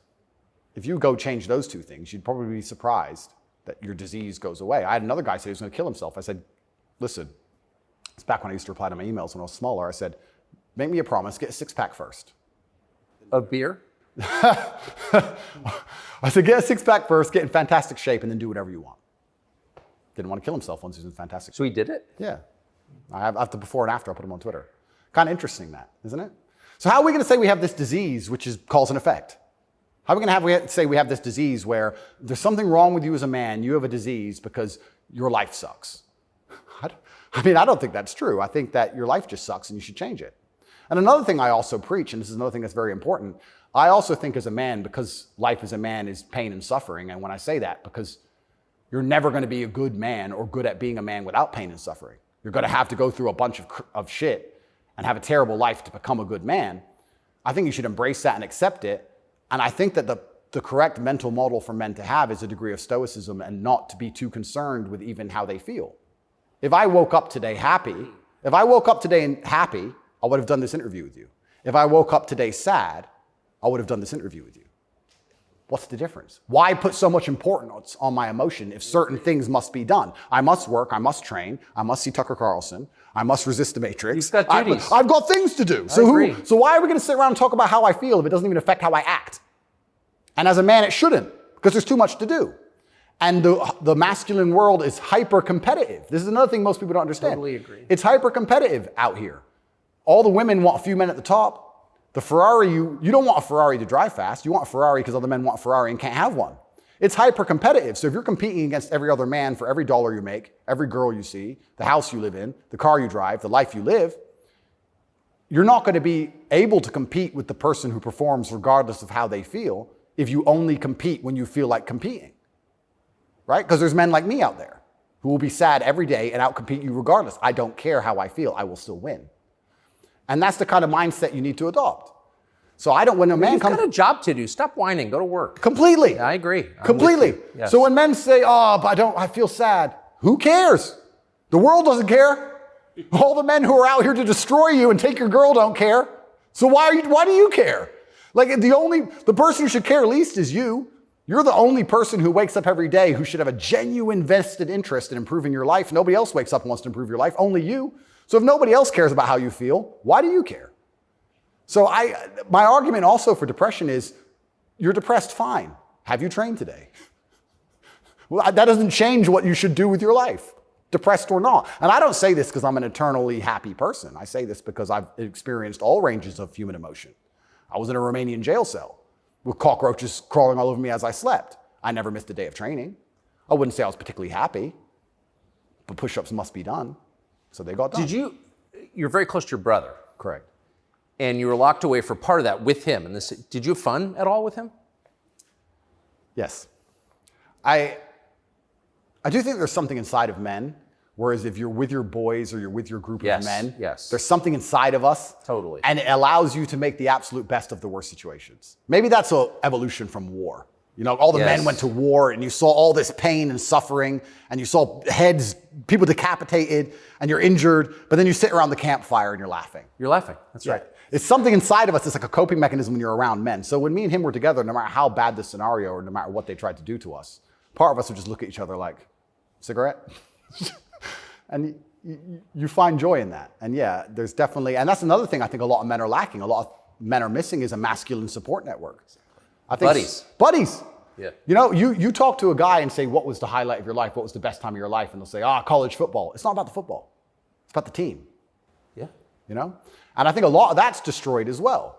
Because also it's interesting how everything interconnects. When you destroy honor and principle and the masculine essence inside of men, well, now as a man, it's very hard to have friends. I wouldn't want to have a male friend who had no principles, no honors, and didn't work hard and was always crying about being sad. What do I want to hang around with him for? He's a loser, right? So then your support network's destroyed. And I think that men have always needed that since the dawn of time, and I think that's gone. But they don't have friends. Men, especially middle-aged men, have no friends. Absolutely, because they've been told that to give them all away and do as the wife says, and then she left him. No wonder he wants to kill himself, wouldn't you? No wonder he's depressed. It sounds like the worst existence ever. And now we're living in a world now, especially, where everything is hyper-competitive, especially the sexual marketplace. Like if you're a 52-year-old, overweight, average income, no fame dude, and you have to find a girl, it's going to be pretty difficult to find a good one. It's going to be very hard. So we're like, well, of course he's lonely. Yeah. And his kids don't respect him. They're busy. Like, of course he's sad. Like, it's actually heartbreaking to discuss. It is heartbreaking. It's heartbreaking. But then how do you prevent that happening? Well, then you need to be a man of honor and principle and make sure that you keep your support networks and make sure that your woman does respect you. And a woman's going to respect you when she sees other men respect you. Yes. And they're only going to respect you if you respect yourself. But to respect yourself, you have to be the kind of person who says no. What do you think of porn? There's been some statistics, there's been some studies done. Most men or less men are having sex than ever before. I've seen that. Yeah, and what is that? Well, that's an extension of the fact that masculine virtue is being destroyed. That's the thing that's interesting about all these things. They psyop, especially men, they say, listen, women want a feminist man. Women want a man with no moral principle who would make sure that there's a conversation about who should fight the burglar when your house is broken into, because equal opportunities, equal rights, of course. Don't presume just because you're a man that you should defend her physically. Of course not. That makes you a bigot and a misogynist. So they convince men to adopt these virtues and ways. And of course, women, by and large, dislike them for it. So now as masculinity is plummeted, a whole bunch of men are simply not having sex anymore. And then they become addicted to porn, which is cucking, effectively. I mean, two people are having sex and you're just watching it. and it's become a, yeah. Good point. I mean, and it's become a pandemic, right?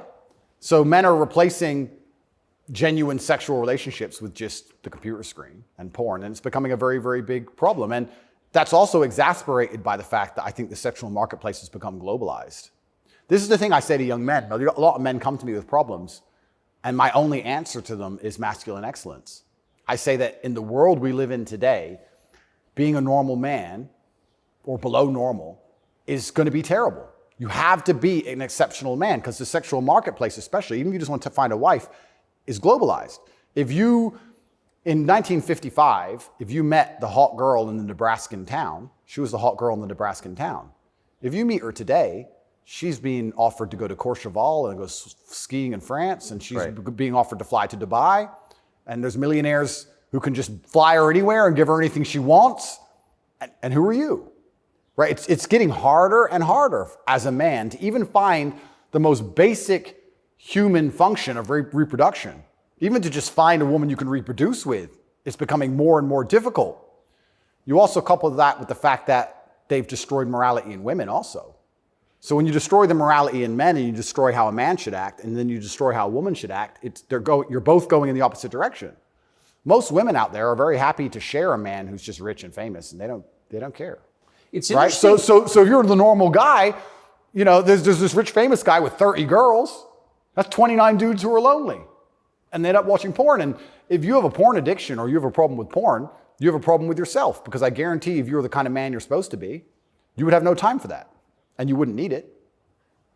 I can confirm that's absolutely and utterly the case. Yeah. So the fact you even need porn shows there's a problem with you as a man, because if you were the kind of man you could be, and I genuinely believe that any man can become anything, then you'd have unlimited sexual options and you would have no interest in that. And I do want to make this clear to the world, because there's a bit of a misconception about my story. My father was in the military, and then he left to become a professional chess player. He was a traveling chess player. You don't make money with that. My mother and father broke up at age 9. We moved to England purely because you get more help from the state. I was raised on welfare in Marsh Farm, which is the worst area of the worst town, Luton, with the highest crime rate. I went to a school with a 4% pass rate, single mother household effectively. Started from absolutely nothing, became a kickboxing world champion. Your mother was English? English, correct. So I started at the absolute lowest echelon of life, and I would like to consider myself somewhere near the top now. I've been through absolutely every stage. So when I say to men, you can become anything you want, and my answer to you is masculine excellence, there's no other answer. I can't tell you how to rig the game and cheat the game. If we're all racing a race and I have a Ferrari and you have a Nissan, I mean, sure, you can get a bit better at driving, but you're probably going to lose. You have to get a better character to play this game of life. So that's why I preach masculine excellence, because for many of the world's problems today, porn, sexual access, being respected by your peers, making sure that your wife's going to stay with you after the children are born for a very long time. That's right. Being happy, anything.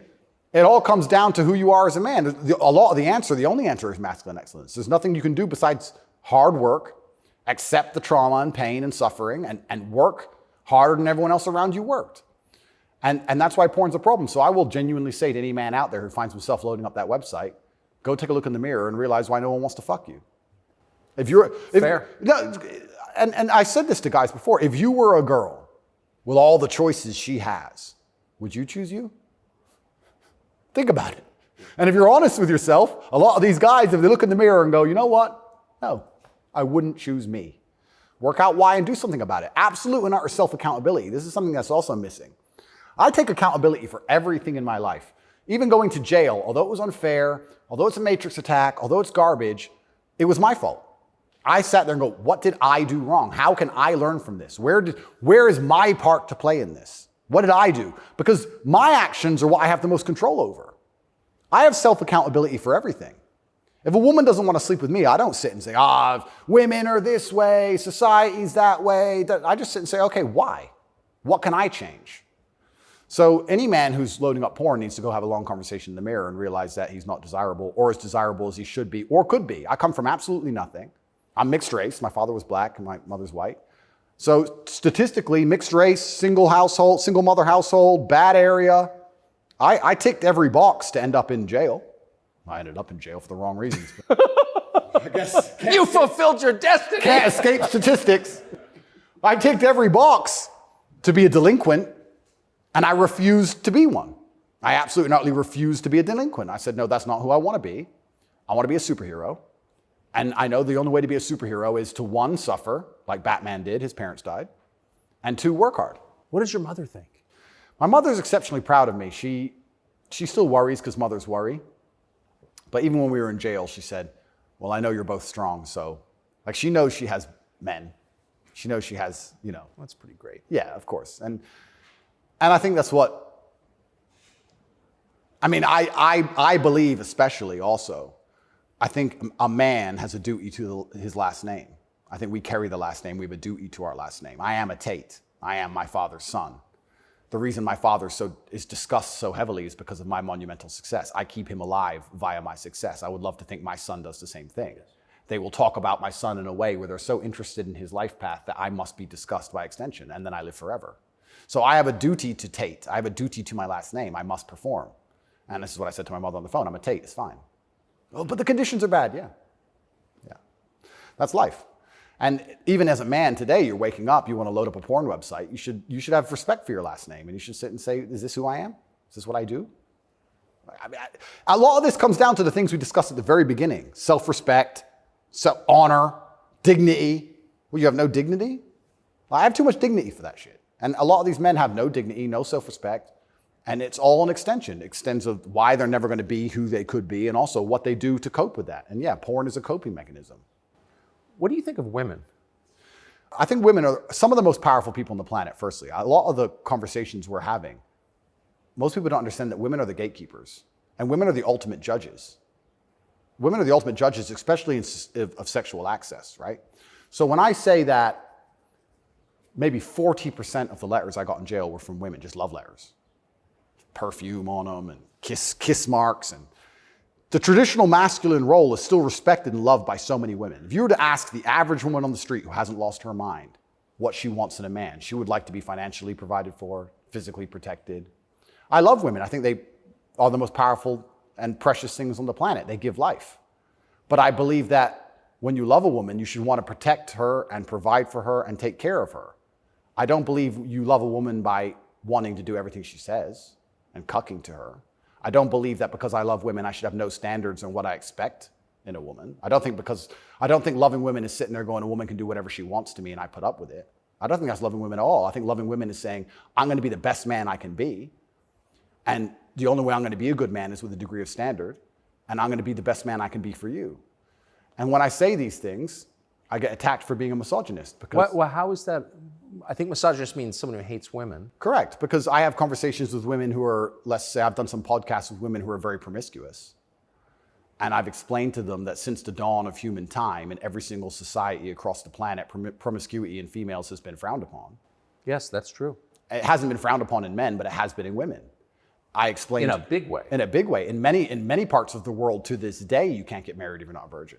I'm not saying all women should be virgins. I was explaining to her that female promiscuity has always been hated. In every holy book, it's disliked. You've bought into this new think for the last 10 years, and you seem to think it's empowering. And I would argue that it's not empowering.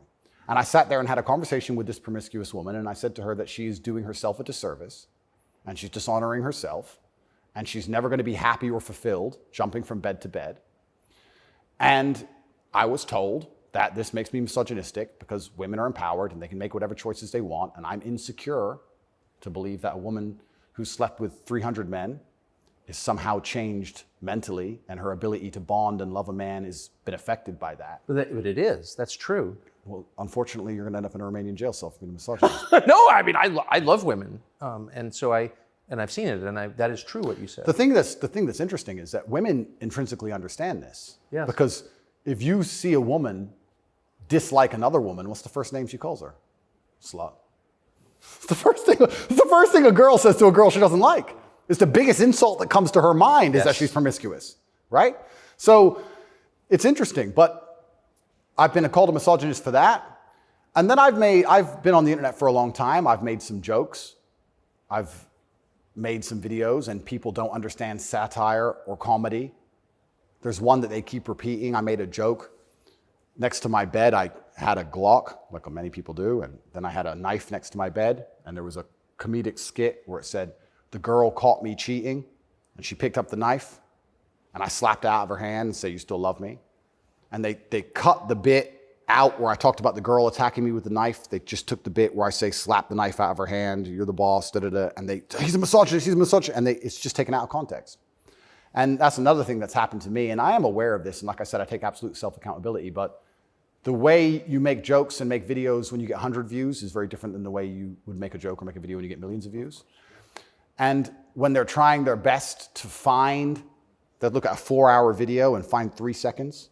I'll give you an example of it, where it hurt me very recently. I did a podcast where I was discussing corruption. I discussed which country I believe is the most corrupt country in the world. They start a lot of wars. And the answer to that by the person I was discussing it with is, well, you live in Romania, Romania is corrupt. I said, Romania is corrupt, correct. But I don't think there's certainly corruption, but they don't start monumental wars which end up in millions of deaths. I would argue that their corruption, because a policeman stops me and I can bribe my way out of a parking ticket or a speeding ticket, is far less destructive. So we discussed this at length for hours. They cut out the bit where I said Romania is corrupt and showed it to the judge. That kept me in jail. Ooh. Yeah.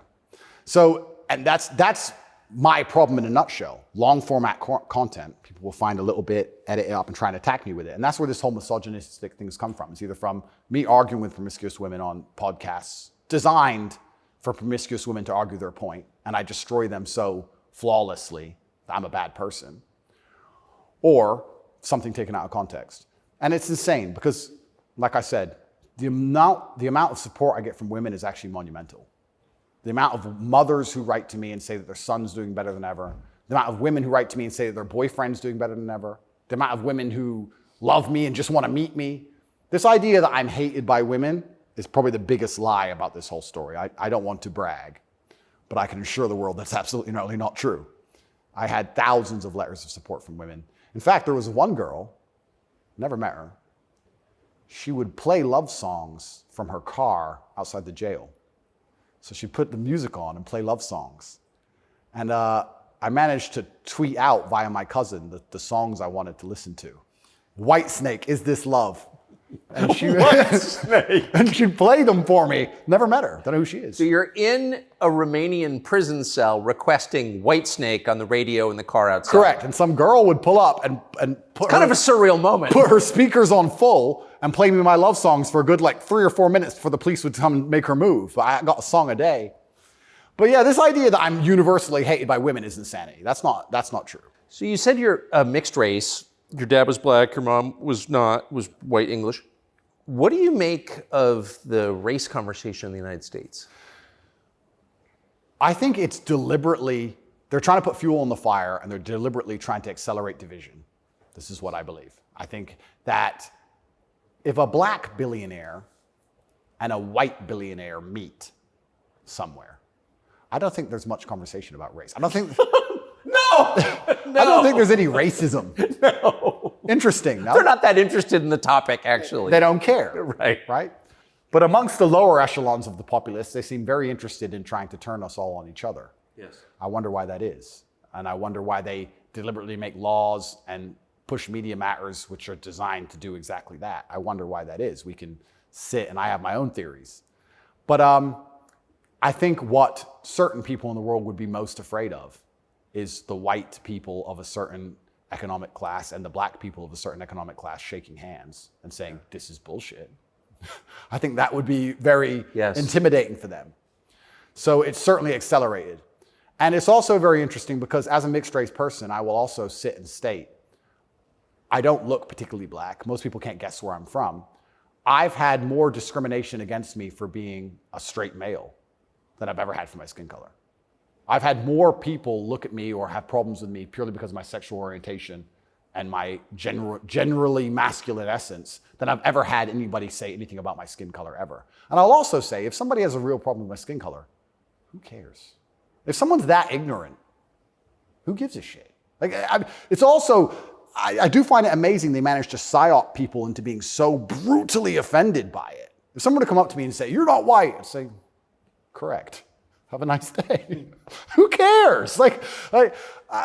It's amazing how they've got everyone wrapped up in this. But yeah, it's certainly accelerated. And another thing that's very interesting about it, especially in America, a lot of Americans are insulated to, I feel like, world history. Yeah, I've noticed. You know, they're like, oh, slavery, slavery, slavery. Slavery was everywhere. Every country had slaves. Arabs had slaves, the Chinese had slaves, Aztecs had slaves. Everybody had slaves. The American Indians had slaves. Everybody did. A lot of slaves. Correct. And they're like, oh, we've been enslaved. Everyone was enslaved. Unfortunately, the world wasn't such a nice place, right? And there's been ethnic divisions in every single country on earth since the dawn of time. There still is in many countries in the world today. They believe this is a uniquely American issue. And I would strongly argue that, one, it's completely and utterly not. And two, I think that if you are black, white, Asian, I think if you stand up, self-respect, work hard, try your best, turn up on time, firm handshake, don't make excuses for anything, don't look for an easy way out, no matter what your skin color is, in America or England or any other Western nation, I think you can be extremely successful. I don't think anything's stopping you. That's not the message you get from, say, Kamala Harris, who's also mixed race. Her dad was Jamaican, her mom was Indian. Yeah. But race is really at the center of her identity and her politics. What do you make of, say, Kamala Harris? Well, let's look at why they purport the idea that depression is so powerful and that you can just catch it from the sky and now you're permanently depressed no matter what happens to you and there's nothing you can do about it and you can't improve your life and you can't be a better person, right? It's that self-limiting belief. I think by also pushing this racism argument, it's also very much the same thing. I think if you adopt that mindset, if you wake up and you're a particular color, you're purple, and you believe purple people can't make it, what's your chance of making it? Zero. Yeah. Right? So that's what's so destructive about it. This is what I'll even argue when I argue this point with people and they try and say, oh, but this happens, and they pull out these statistics and all this garbage from the Matrix. I say, listen, even if the world's racist against purple people, the best thing you can do is be such an exceptional purple person that they need you they need you.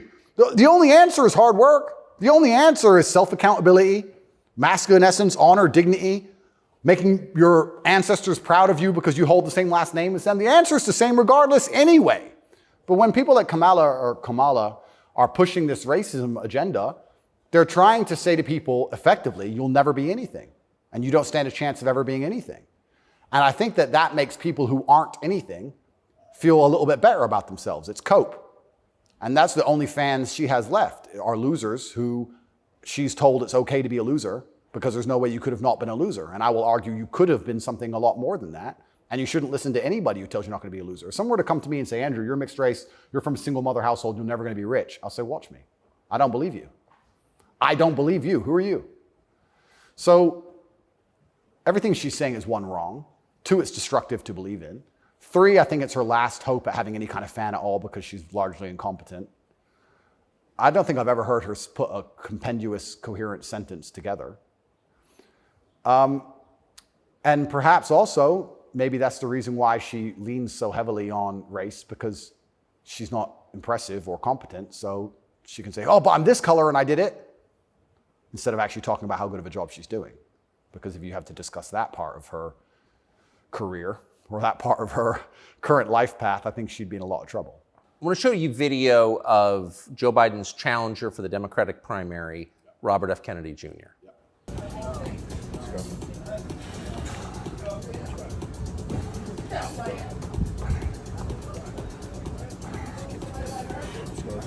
Six.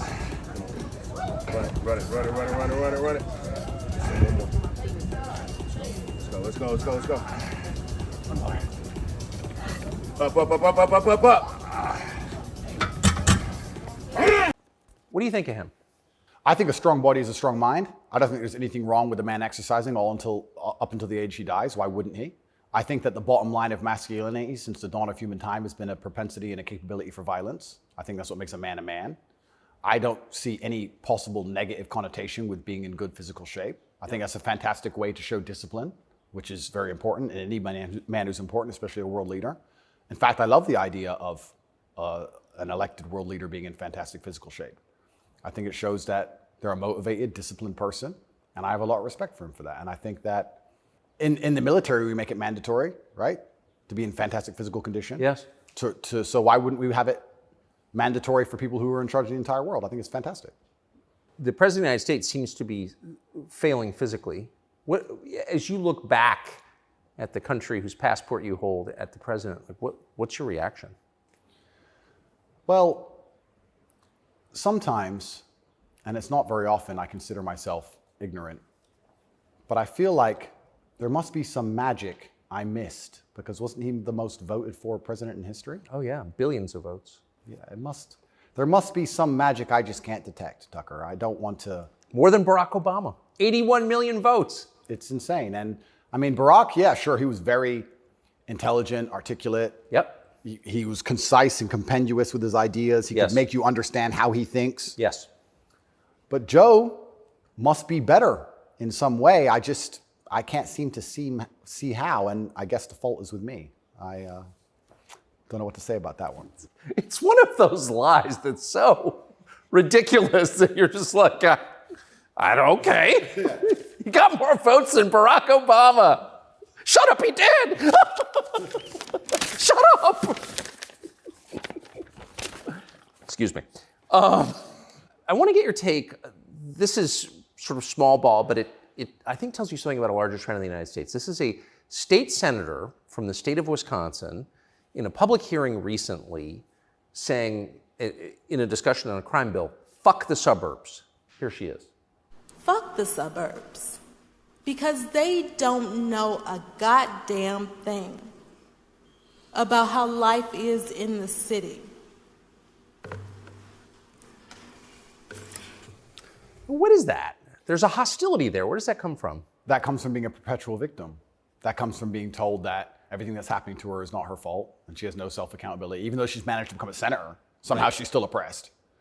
And that means that everyone else who looks like her is also completely and utterly oppressed. And anybody who has a slightly better life in any way is, by extension, a bad person because they weren't oppressed. Yes. And that's where the hate comes from. The division's put there by these mindsets which are being purported by the people in charge of the world, convincing you that you have no control at all over your own life. And that's why she's so resentful towards people who have done well in life, not even as well as her. Right. I would also argue, perhaps I'm incorrect, that she probably lives in a suburb. Of course she does. So she's a hypocrite on top of that. Yeah. But hypocrites are, the fantastic thing about being a hypocrite is if you're a hypocrite with a little bit of power or influence, you're allowed to be a hypocrite because you're spreading information on the larger problem. In fact, this is actually interesting. One of my funnest things, I'm going to announce this here on your show for everyone to know, this is a world exclusive. I want to become a climate change activist. Because when I was younger, people would say, what do you want to be when you grow up? Do you want to be a fireman? Do you want to be Batman, et cetera? And I wasn't sure what would really make me happy. But now I'm ultra wealthy and I fly around on private jets all the time. I think that now is the time for me to become one of those hypocritical climate change activists. 100%. It's going to be super fun. Well, as your carbon footprint grows, your concern about carbon footprints grows. Absolutely. Eat the bugs. Sell your car. How dare you eat meat? On my jet, of course, I have meat, but I'm allowed to be a hypocrite because I'm spreading awareness for the overall problem. It's for the greater good. It's for the greater good. I have to get to the climate change activist meetings. So, Which happened to be in Switzerland, I noticed. of course. So, although I'm flying on, well, before this arrest. They're never in New Jersey. Never. So before this arrest, I was on about 3 or 4 jets a week. But every single time I was flying on my private plane, I was extremely concerned about the carbon footprint. Of course you were. And so I am now a climate change activist. I just want to let the whole world know. Because once you get to a certain level of power of influence, you're absolutely not really allowed to be a complete hypocrite. So you're allowed to live in the suburb and then tell everyone, fuck the suburbs, and pretend that you're oppressed when you're a senator of the most powerful nation on the planet. Because it's a logic fail on every level. So one of the human activities has got to produce the greatest carbon footprint is, I would think, war, right? I would think so. Diesel-powered machines, munitions going off. So I was a little bit surprised to see Greta Thunberg with Zelensky this morning. What's interesting to me is this. Firstly, I would never kill myself. Secondly, imagine these people are so detached from reality. Imagine going, you know what we need to do? Brainwave. We need to drum up support for this garbage. Let's take the most loved woman, Greta, and the most loved man, Zelensky, and let's make them meet. Think about the PR. Let's bring a camera. And imagine people sitting around a table going, that's great. That's going to really make people support this. Who gives a fuck? I don't want to swear. I'm sorry, but some young girl turns up to a war zone who has nothing. Why is she there? What are they going to talk about? I don't know. But what's their conversation? I think she only yells. I don't think she does talk. I don't understand. Is she going to talk about how the childhood has been stolen from all those million Ukrainian men who've been blown to pieces? Like she talks about childhood being stolen because we drive, cars? I don't think she is. I don't think she's going to mention that. No. Is it just a big PR opportunity? Like what PR team came up with this concoction and thought, this'll keep them on side? It's mind-bending to me who even thought this was a good idea. It's crazy. But of course somebody did. Somebody thought it was a fantastic idea. Have you ever met Greta Thunberg? No, but me and her have had some internet arguments. I think you went to prison for it, right? Yeah, correct. Which is amazing because I'm a climate change activist. So I'm on her team.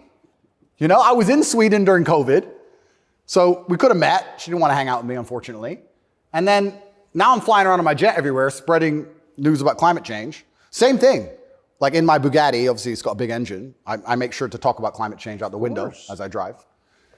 But I'm on her side. She doesn't seem to be very You yell at the serfs as you pass about climate change? Yeah, don't eat meat. Eat the bugs. What's wrong with you people? You don't care about the earth? Like, if you don't start caring about climate change, all those politicians with beachfront property are going to lose their houses. Yes. And they're very concerned about climate change, which is why they bought their houses on the beachfront, so they can be the first to let you know it's coming. The early warning system, right? They're very concerned. That's why they want to be right there on the beach. Quite honorable if you think about it. Kind of on the front lines of the climate crisis. Absolutely. Lead from the front. So good. But one more point about this. Sorry to go on and on. No, I love it. But when I say these things, people, you don't care about the environment. And I try and explain to them, I love nature. You love hunting, fishing, you love nature. I love nature. Passionately. The problem with all of these things is not that I don't like nature. The problem is that nearly any issue which appears to be virtuous on the planet today is Trojan horsed with garbage. That's the problem. I have no problem with fixing or maintaining or preserving nature. I have a problem with them telling me I have to maintain nature, them Trojan horsing my bankruptcy into the middle of it, knowing that nature won't be fixed, then telling me it's about nature and telling me I should agree with it. That's my problem. There's nothing left on the planet, no issue, which isn't Trojan horsed with absolute garbage. Yeah. And if you're going to sit there and tell me that I need to give more money to the government to stop the sun from being hot, I'm going to argue with you that I'd rather keep my money. Thank you very much. Yes. So this is the problem with all these issues. It's nearly anything. When I argue against them, people are like, you don't care about the issue. I do. But you're not smart enough to understand that the legislation around this issue is so large, it hasn't even been read by most of the people voting for it. Yeah. And there's something in the middle of it which is going to damage every single person's life, which has nothing at all to do with the issue itself. And most people don't understand that. They co-opt people's best instincts, their love of nature, which is a virtue, of course. Yep. Their love of their neighbors during COVID. Don't you care about your neighbors? Oh, Well, completely. Of course you do. And your grandparents? I revere my grandparents. Of course. And you're a bad person if you resist. I was a terrible person for going to Sweden. You're a very bad person. You don't care about anyone else. And that's how they do. It's weaponized virtue. And my opposers, every single virtuous thing that comes out of their mouth is never from a place of virtue. It's from a place of hate. Yes. It's weaponized. And also, and I don't talk about this very often, but people can go right now to tatepledge.com. I donate $25 million a year to feeding children in war-torn countries, especially in the Islamic world, because that's where a lot of the war is. Nobody ever mentions that, ever. Nobody mentions any of the charitable work I do. Nobody mentions any of the lives I save. Nobody mentions any of the people who support me. They don't mention anything at all. They just come along and say, you're a bad person. And I say, well, if I'm a bad person, let's talk about the things you've done to genuinely benefit humanity, besides sit on Twitter and talk shit. Have you ever done anything for anybody ever? Are you capable of doing anything? Because the things that make me a bad person, right? You don't like me for my principles and the fact I stand up for myself and the fact I have parameters and I say no, everything you hate about me. Those are the things that allow me to even do good in the world. If I was like you, mush, goo, I couldn't even help anyone. If you had to help someone today, how could you even do it? You're broke and you're lazy and you're stupid. You can't even enlighten anybody. You can just spread hate. How is that helping the world? These people are a net negative, genuinely. And that's what's so crazy about being attacked for your morality, like I'm being now. And when you're a good person in general, they attack your morality because the people who are attacking you are absolutely and utterly immoral. The ultimate hypocriticism. Ultimate. Even more than my private jet climate change stance. So it's certainly unique. I do like to believe, though, we're entering a new stage of consciousness. I do like to believe, at least from 10 to 15 years ago, more people are, I think COVID woke some people up. I do like to believe the MSM credibility is tanking in real time. Trump helped massively. Fake news. 2 words. Before Trump, when did you ever hear fake news? I didn't really hear it that often. No. Fake news, fake news, fake news. And he did a fantastic job of that, and he's starting to wake people up. So I'd like to believe there's a degree of us winning, but I just want to make it very clear to the people who attack me and the people who attack anybody who stands up for what they believe in, a lot of their virtue signaling is just hate peddling. And when they can't call you unsuccessful and they can't call you stupid, they have to find a way to hurt you. And the only way they can do that is to say you're a bad person. I've noticed. Yes, I have. So here's Joe Biden expressing his concern about how Putin is doing in the war in Iraq. Interesting. It's hard to tell, but he's clearly losing the war in Iraq. He's losing the war at home. And he has become a bit of a pariah around the world. Do you think Putin is losing the war in Iraq? I don't think he's losing the war in Iraq. I don't think he's fighting a war in Iraq. Okay. He also says he's losing the war at home. I don't think he's fighting in Russia. And I'm also not sure he's losing. So it's a pretty interesting statement on many levels. It's scary. You know, it's a joke, but it's scary. Because I would never kill myself, but I think the reason he was put into office is because he's incompetent. Yes. Because that makes him easy to control and influence. That's what's most scary. It's not scary that he's become incompetent in office. It's that they looked at him and goes, that's who we need. That guy. That's what's most scary to me. Does it surprise you that the weakest president is also the most destructive? Weak men are always destructive because hurt people hurt people. Yeah. I don't know, I heard, someone said that to me a long time ago. Hurt people hurt people. They were talking about a relationship. And I said, that's true. If your heart's been broken, you're probably going to be a bit of an asshole and break someone's heart. Hurt people hurt people. And then I thought, well, if you're a weak man and you're going through life and you don't have the strength and resilience to resist the trials and tribulations of being a man, and you're constantly hurt by everything, and you're constantly upset and depressed and sad because you're weak, how could you possibly do good? Hurt people, right? To do good, you have to be a good person to begin with, and to be a good person, you're virtuous, and you've gone through a lot of things that made you strong. This is what's mind-bending to me, that the idea that strong men are somehow bad. And it's the ultimate hypocrisy, because as soon as something happens, especially physically, as soon as a liberal is attacked, they call the police. Defund the police! Call the police. Don't be masculine. Police officer, please. They want a big, strong man with a gun.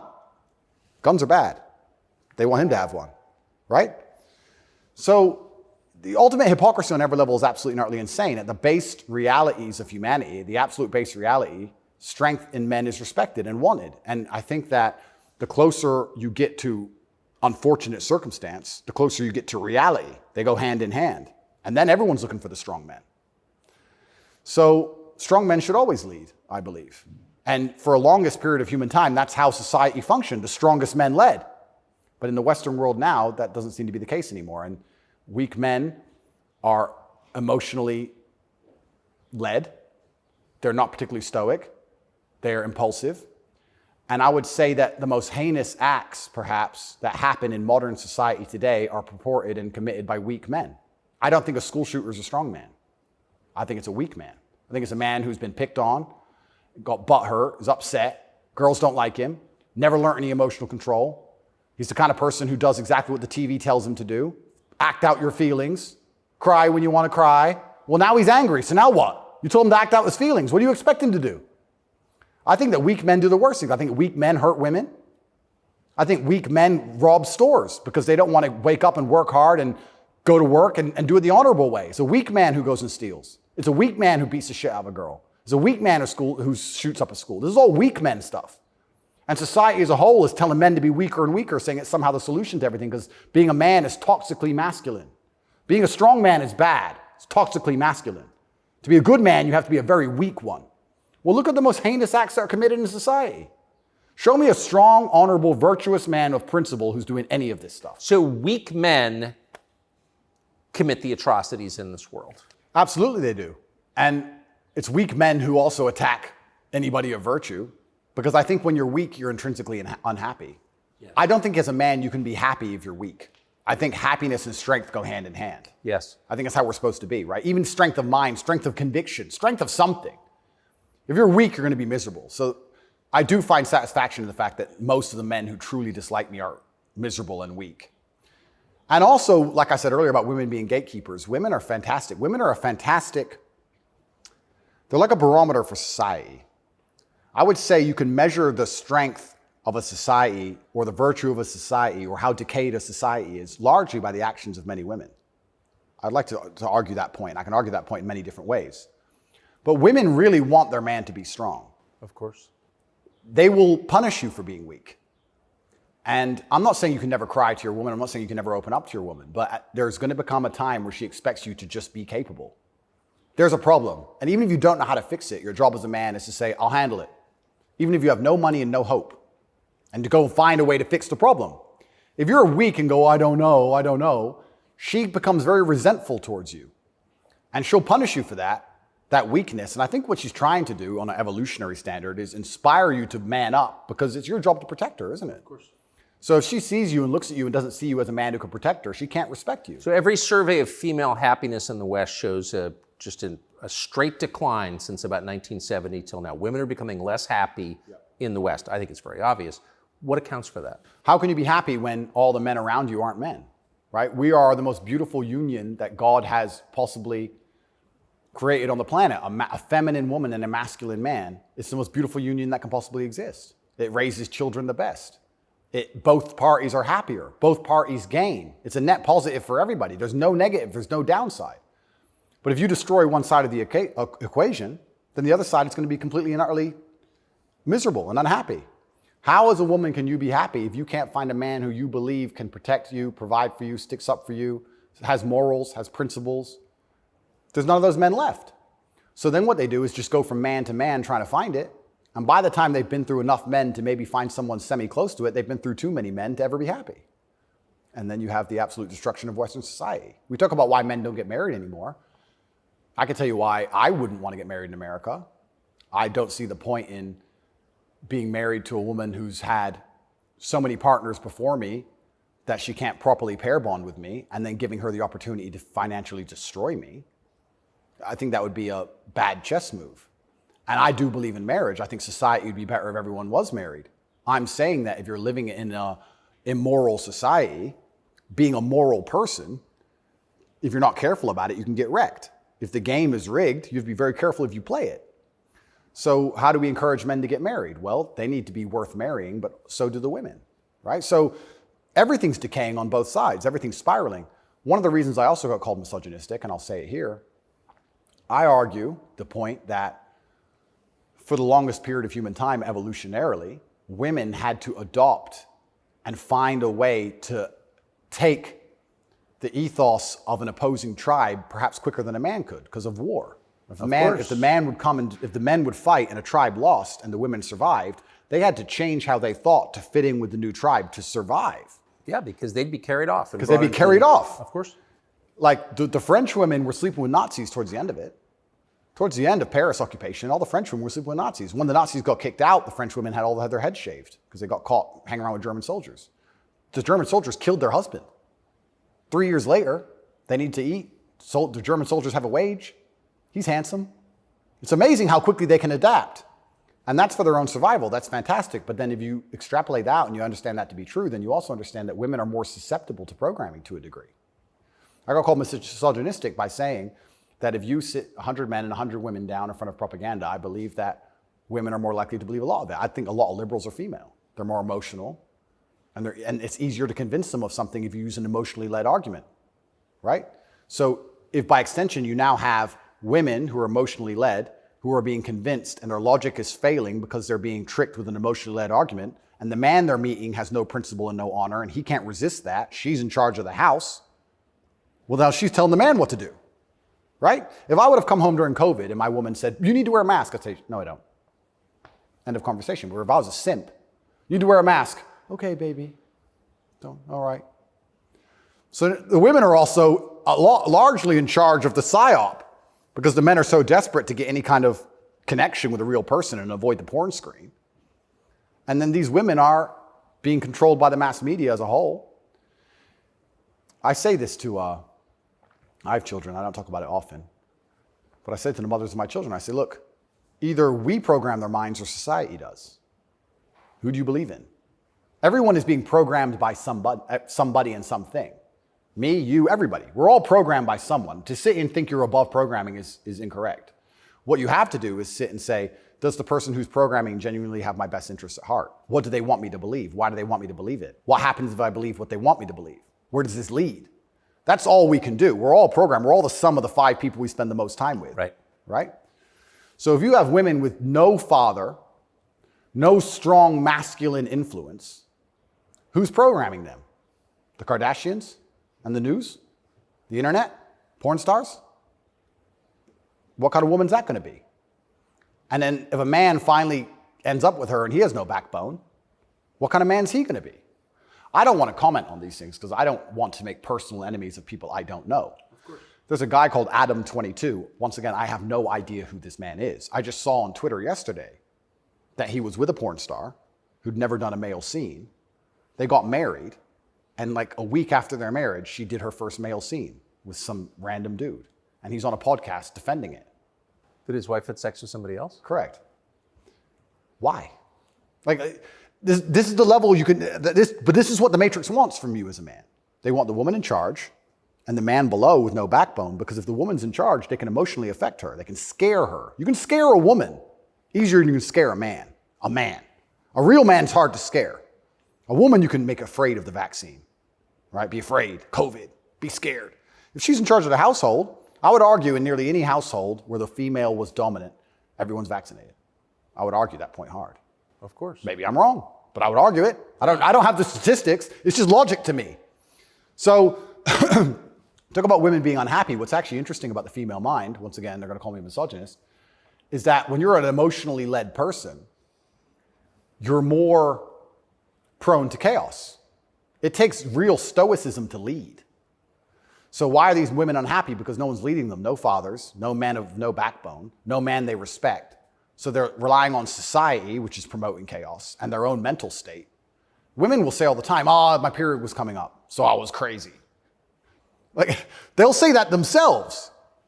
So without any kind of hard rock of emotional security, to give her a hug and say, don't worry, baby, calm down, it's okay. When you have no hard rock of emotional security and you leave her to her own devices, she's going to be to a degree chaotic. And you know who told me this? A woman said this to me. A woman said this to me. A woman said, most women are closer to a mental breakdown than you possibly believe, day by day. I was like, really? She goes, yeah, and that's what I love about my husband. He makes me feel happy and secure and safe. If I'm starting to have a problem, I know I go to him and he makes me feel safe. He's my rock. There's a woman said this to me a long time ago. Yes. So why are women miserable? Because where are they going to get their happiness from? Where are they going to get their emotional stability from? It's not their job. I don't believe it's a woman's job to be emotionally stable. It's a woman's job to do many other very important things that men can't do. More important. They're better than men at a lot of things, women are. But it's our job to be emotionally stable. Women are better than us at certain things. We're better at other things. And that's why as a team we're so powerful. To sit and pretend we're all the same the whole way through, then why do we even need each other anymore?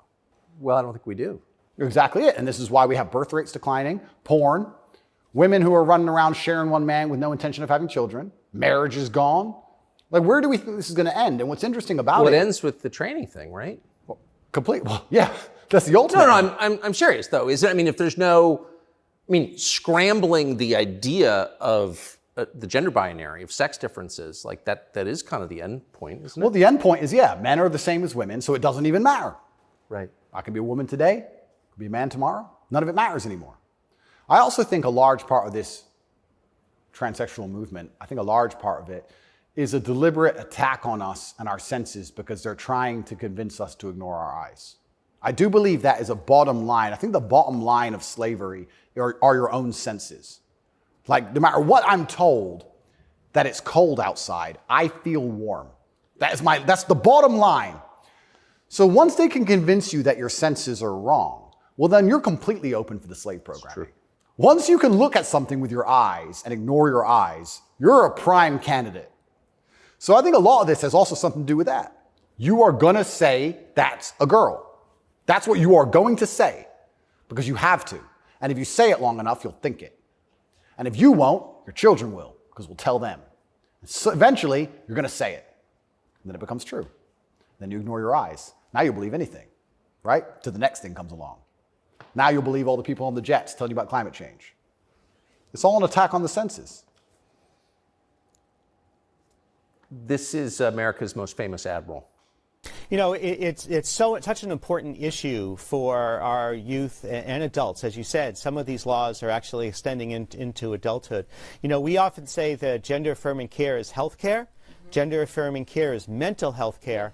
And gender-affirming care is literally suicide prevention care. Would that be your view as well? I 100% agree. It's genuinely, I want to actually genuinely give my heartfelt condolences to any young person who falls for this crap, because you're going to be so miserable for the rest of your life. If you chop off your genitals, take a whole bunch of chemicals as a teenager, you are going to be miserable for the rest of your life. Yes. You're never going to be the person you want to be. You're never going to be accepted as that person. You're never going to feel happy inside. If you fall for this, I genuinely feel sorry for you. That's the first thing I'm going to say.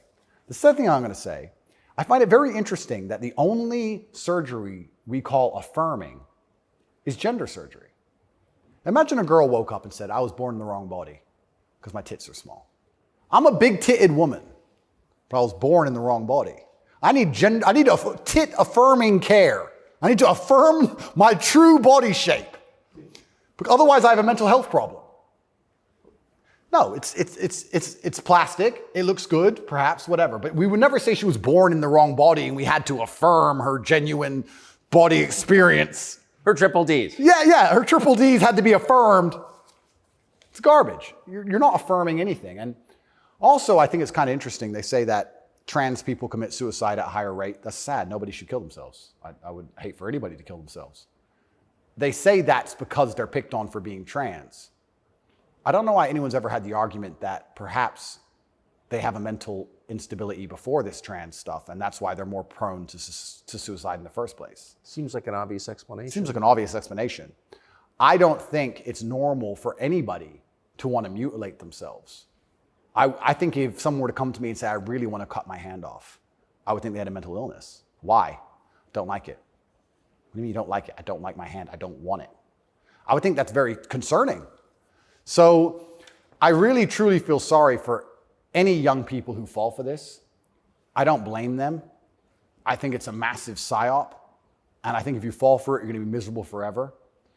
And one more point I'll make on this whole thing I found very interesting. I'm a professional fighter, so I spent a lot of time in Thailand when I was fighting. Kickboxing was big over there. And I've always thought, no one's ever mentioned that Thailand has a bunch of ladyboys, right? But if you say to a ladyboy, are you a man or a woman? She goes, I'm a ladyboy. What's that? I'm a man, but I'm a ladyboy. They don't see themselves as women in the real sense of I am female. Right. They don't want to compete against women in sports. They don't want to pretend they can have kids. They don't talk about having periods. They're like, oh, I'm a ladyboy. It's like kind of like a in between. It's got its own thing. India has the same. Yeah, it's fine. Nobody over there is genuinely arguing that they are actually female. Only in America are we doing that. And that's what's the craziest thing of all. Even if you truly, truly believe you need to change gender, and you truly believe it's the right path for you, and you believe you're not being psyoped, and you believe you're going to be happy, and you believe you need to mutilate yourself, that's all fine. But then to come along with the hubris and arrogance to tell me that I have to pretend you're something you're not, Yes. biologically. That's right. That's absolutely not really arrogant. You can't tell me what I have to call you, right? I'm allowed to come to my own conclusions and opinions. And the whole point of being a human is that we've gone through life long enough to identify patterns. Imagine humans didn't identify patterns. One person went and got ate by the lion. You watch it happen. Then you go for a turn. Like, no, you work out over time. Don't go near the lion, right? If I look at a person who's 6'4", muscularly built, right, with a big jaw and a beard, my brain and my life experience tells me that's quite often a man. That's Very often it is. very often. That's the conclusion I've come to. To come along and say, no, because I've decided to do X, Y, Z, you have to ignore all of the patterns you've identified throughout your entire life and everything you believe to be true. You have to throw away all the science and your entire worldview and everything about how you view the world. You have to eject that from your brain and call me what I want to be called is extremely arrogant. And if I went through the world and said everyone had to call me King Andrew, they'd tell me, shut up. Why? If they can get called whatever they want, I should be able to get called whatever I want. I want to be King Andrew, #1 savior of Earth, climate change activist. That's what I want to be. And if anybody calls me anything else, they're a bigot. That's what we're going to do. If we're going to go down that path, I'm going to make sure that my title is good. Lord of all beasts of the land and fishes in the sea. The most honorable man who's ever lived. The fastest human alive. Who cares? Doesn't matter that I can't run fastest. It doesn't matter. Tucker, I'm the fastest human alive. You must affirm my belief. I'm the fastest man alive. Greatest man in show business. Sorry, Tucker. Best political commentator there's ever been. Let's just go down this path of insanity. Why not? Walk around with stickers on our head. It'd be great. It'd be fun. The scariest thing about all this stuff is that the world is still polarized to a degree because there's certain places in the world which are too close to baseline reality for survival, for any of this garbage to fly. You think you can go to Tajikistan where people are trying to eat and talk to them about gender and all this garbage? They'll be like, listen, you're a man, this needs doing. Shut up, right? There's no time for any of that. So as the Western world is self-destructing in real time, there are places in the world where none of this crap is happening. So who's going to own the world in 100, 200 years? Like, it's still competitive to a degree. It's still bipolar. There's two sides to the world. I think that when men are men and women are women and we stop arguing about dumb shit, that society overall is more competitive. I don't know how America's going to maintain its influence over the entire planet when it's doing all this garbage. How long can this possibly last? Not long. Not long. It's like the fall of Rome. The fall of Rome, everything became decadent, endless sex and orgies. No one had enough faith in the state to join the army anymore. And people talk about barbarians destroying Rome. Rome was destroyed from the inside. That's what happens. And we're witnessing it in real time. And we have all these problems on Earth, and then they want to spend millions and millions of dollars on an investigation to prove that I'm a human trafficker for TikTok. It's clown world. Nothing even makes sense anymore. This is a video from a recent Pride March in New York, and I'm interested in your view of it.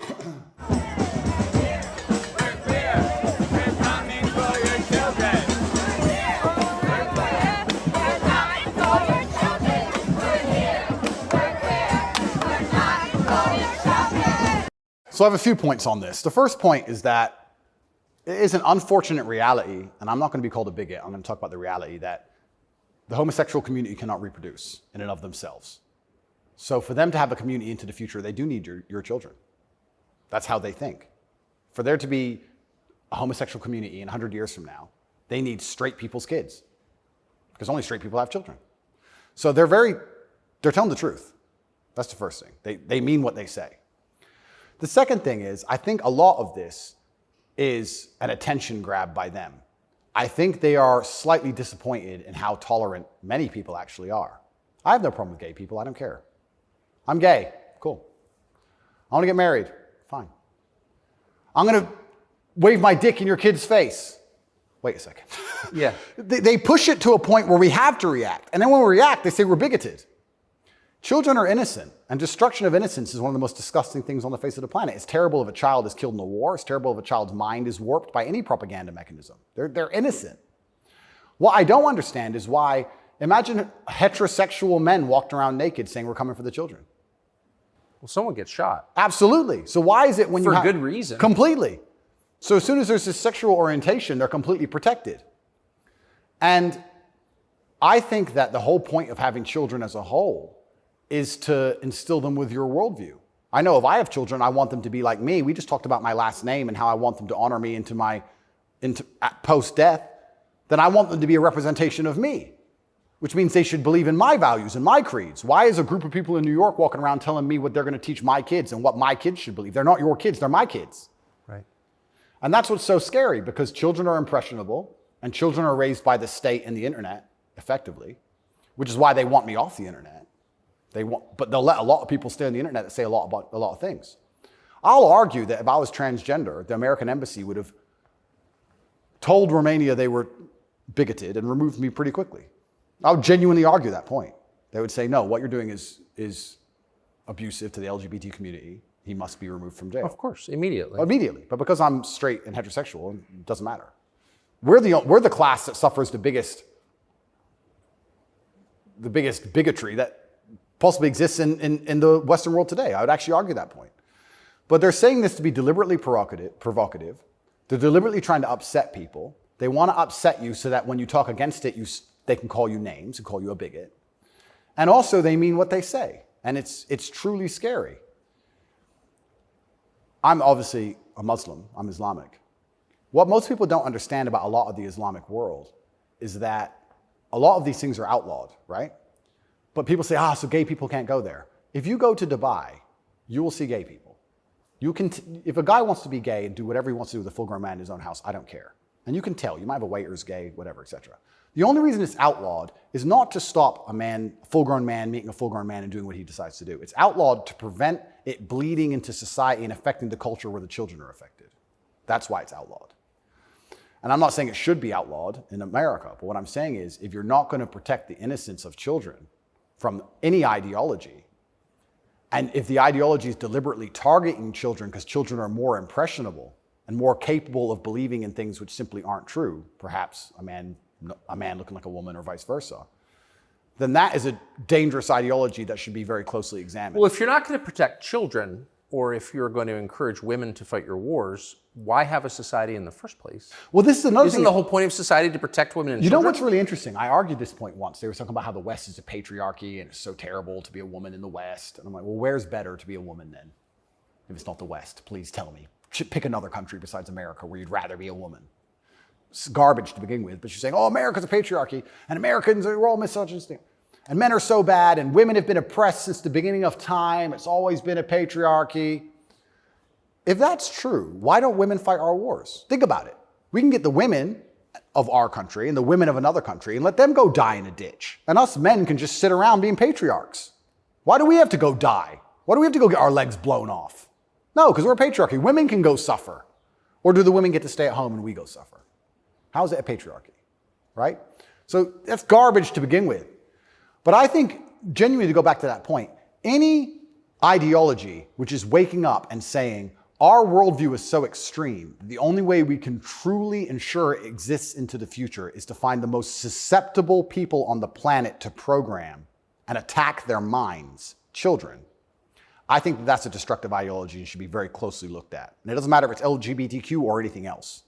I think if you sit children down and pump propaganda into their brain, and that's the only way you can get what you want, then there's probably something wrong with your ideas because you're afraid to challenge them with a grown adult. You don't want a fair fight. You understand? They don't want a fair fight. They want to sit with a child who has no idea what he's talking about and tell him that men are women and women are men, and vice versa, and just completely confuse the poor child because they don't want a fair fight against a rational adult. And that's scary. It doesn't seem a huge improvement over, say, ISIS to me. Absolutely. That's how do you convince somebody to blow themselves up? Well, you find a young man, teenage boy, and you program his mind. Exactly. And it's exactly the same thing. They don't try and convince an older man to blow himself up because he's going to sit there and go, well, why don't you blow yourself up? And then there's an argument. You go find a young, susceptible person, right? And that's what's so scary about all of it. And it's also kind of funny that like this whole LGBTQ thing is also linked to the patriarchy, also linked to all this other garbage and all these other false narratives and false ideas. And it's these people who are attacking me saying I'm dangerous for women because I'm a misogynist. You're dangerous for women for pretending men are women. You're more dangerous for women than I am. I'm saying a man's a man's, a woman's a woman. You're saying that if I put a wig on, I could go punch women in the face in the boxing ring. Who's dangerous for women? It's insanity. And again, they have no virtue at all. They just weaponize garbage and attack you with it. But I do think that children have to at least be the bottom line for society. That's the future. And if you have children at home, you're raising them. And if you struggle to feed them, the government doesn't care. They are yours and they're your problem and your responsibility. And you deal with all of the stress and all the worry of them being out late at night and all the responsibility of taking care of them. And you went through hell for them to exist. You don't owe their minds to anybody else.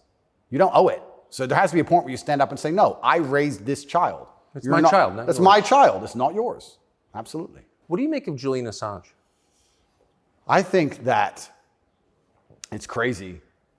It's the number one way to shut up the BBC, that's for sure. To mention him. Say, oh, you're a journalist. You care about journalism, do you? You care about a fair and independent story. Why is Assange in Belmarsh?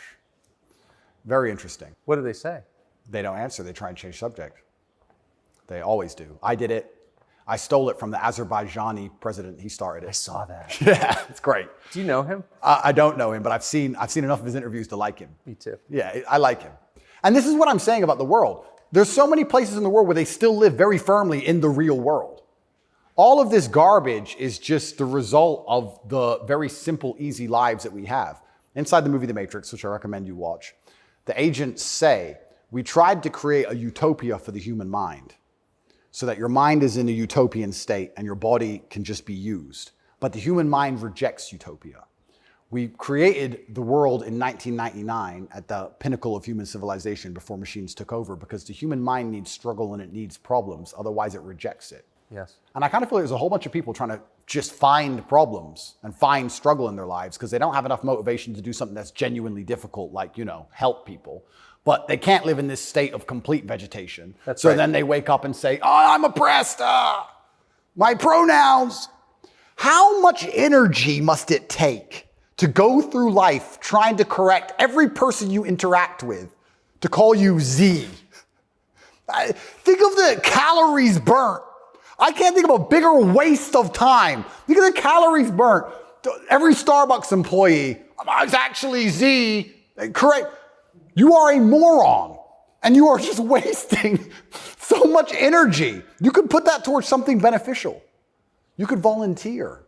You could go to the gym. There's so much more you could do with instead of walking around and talking about Z. You sound like a dumbass. But they're just finding struggle because they don't have any actual important struggle in their lives.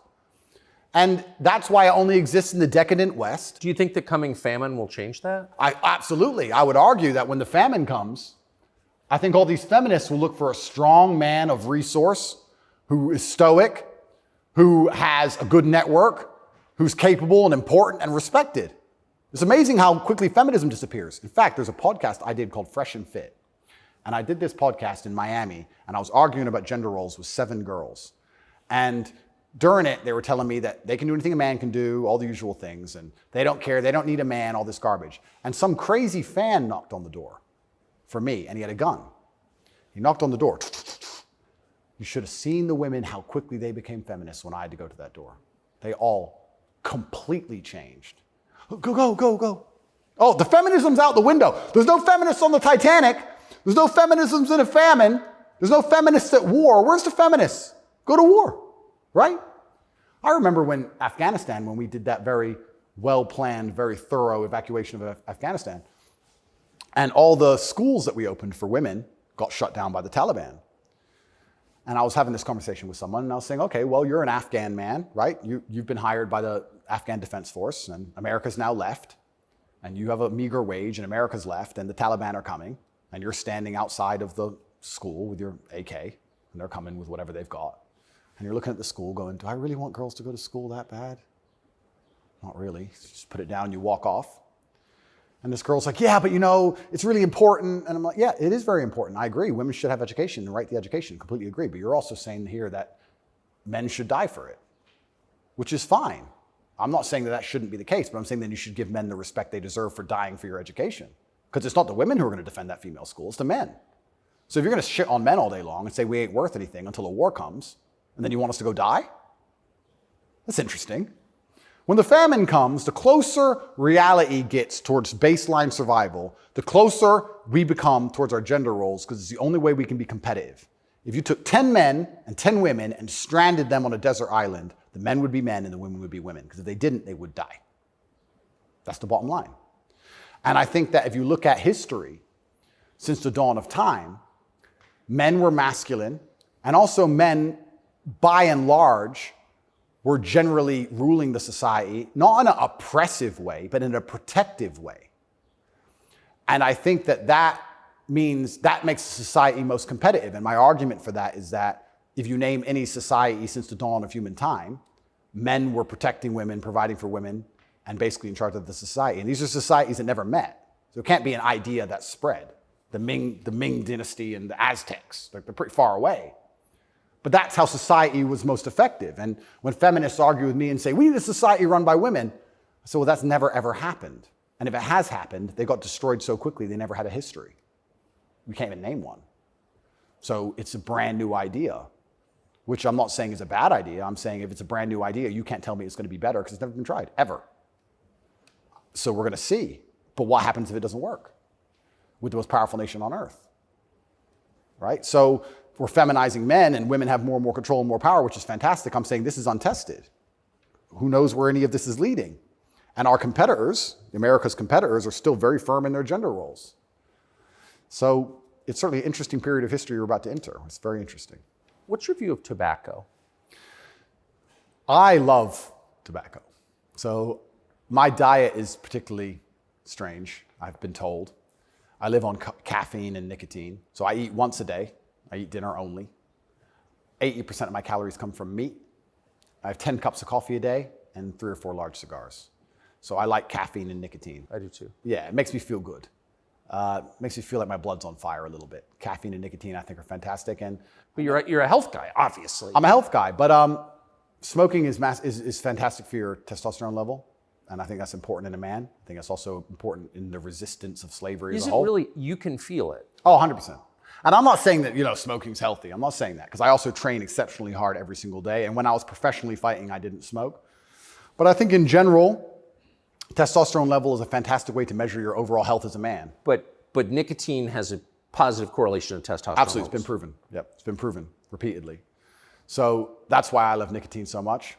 And then caffeine, I love to have that little bit of not jitter, but I like to feel energetic and I like to be hungry.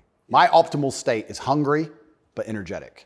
That's how I get the most done. I don't like eating. If I eat, I feel full, I feel lethargic. I like to, totally. Yeah, I like to be hungry and 1% irritable from my 5th coffee and a bunch of nicotine inside of me. That's how I like to perform. So yeah, I think it's a good thing. And it's interesting how focused the people in charge are on nicotine. Yeah. As fentanyl becomes really common. Yeah. 100,000 people die a year from it. Yeah. Nobody notices, but they're still trying to shut down not just tobacco, but non-tobacco nicotine devices. Yep. Why? That's a really good point. We could argue it's down to testosterone level. I don't know if you ever saw the study which linked people's testosterone level to their ability and capability to disagree with something. So they did a study which is pretty self-explanatory. The higher your testosterone level, the more likely you are to disagree with a point. And the reason for that is because, especially in older times, if you're going to disagree with something, you had to fight over it. Yeah. If you're going to say no to somebody or some tribe or some person, there's a high chance that you're going to have to fight that person. You have to defend your idea. If you don't have the propensity or the capability to defend your idea, then why would you go against the ideas of the people who are stronger than you? So reducing testosterone levels make men more compliant and more complacent because we're less likely to say no because we can't defend what we think. Why would we say you're wrong, but we can't do anything about it? We might as well just say, well, then you're right. Might makes right. Right. So reducing testosterone levels in men is something which I believe they're trying very hard to do. And if you read the studies, they're succeeding. Testosterone levels have gone off the edge, off the cliff. And perhaps that's why they attack smoking so heavily. I understand that smoking a lot of cigarettes can be very bad for you, but I think everything in moderation. And I think that overall, I would rather smoke a few cigars today and maintain my testosterone level, which it's good for, than not. I think the benefits outweigh the negatives. Couldn't agree more. And my final question is about digital currency. Yep. Do you think it's inevitable, and what would its effects be? CBDCs are inevitable, and they're scary.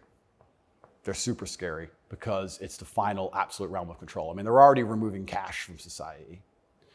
I think they say that because they want to be able to trace things easier, and that's certainly part of it. But I also have another theory on it. I think if you have a $50 bill, and I give it to the barber for my haircut, and then he goes and buys groceries with it from the grocer, and the grocer goes and gets his car washed, the $50 goes from place to place, and after 20 or 30 transactions, the $50 bill belongs to somebody, and it's worth $50. Whereas if I pay by card, 1.5% goes to the bank. And then if he takes the money I've given him and pays for the groceries, 1.5% goes to the bank. And after the groceries have been paid for, when he goes to get his car washed, 1.5% goes to the bank. So after 20 or 30 transactions, the $50 is gone, the bank has it all. I think that's why they're so desperate to get rid of cash. It's interesting. CBDCs are the next level because once the money's completely digital, then they control everything you do with it. They control where it goes, but they can also control how and when it can be spent. Imagine some terrible future dystopian society where your money arrives and they say it can only be spent on food, or it can only be spent on vegetables because you've had too much meat this week, or you can't buy transport to a particular area because there's resistance of government oppression in that area. So your money won't work for trains right now because nobody can go down there because we don't want everyone in a large group. We want everyone at home in their pods. And they can track everywhere it goes, and they can also track how it's spent, and they can control how it's spent. They can put a time limit on it. You have an hour to spend this money. Scary. Like, think of all the ways they can inflict control over it. And I think this is actually one of the reasons why also I'm disliked. The BBC said this to me when they interviewed me. They said, Lucy, the very intelligent BBC reporter, said, word for word, you have a Bugatti and a cigar, and that means it comes with a side order of misogyny. I said, how does having a Bugatti and a cigar come with a side order of misogyny? And you can order misogyny on the side? Looks like it. It's like a sauce. And she repeated it because she couldn't. Yeah, you have a Bugatti and a cigar, and it comes with a side order of misogyny. So I was like, but they're not sending their best. Yeah, I don't think they have any best, to be honest. But the point they're making, what she doesn't realize she's making, because she's not smart enough, but what she wanted to say, but she couldn't say in a way which sounded negative, is financial freedom is required to a degree to resist. The reason I'm also disliked is because I'm financially successful. If I was broke, they wouldn't care what I say. But I inspire young men, all of my fans, to become wealthy.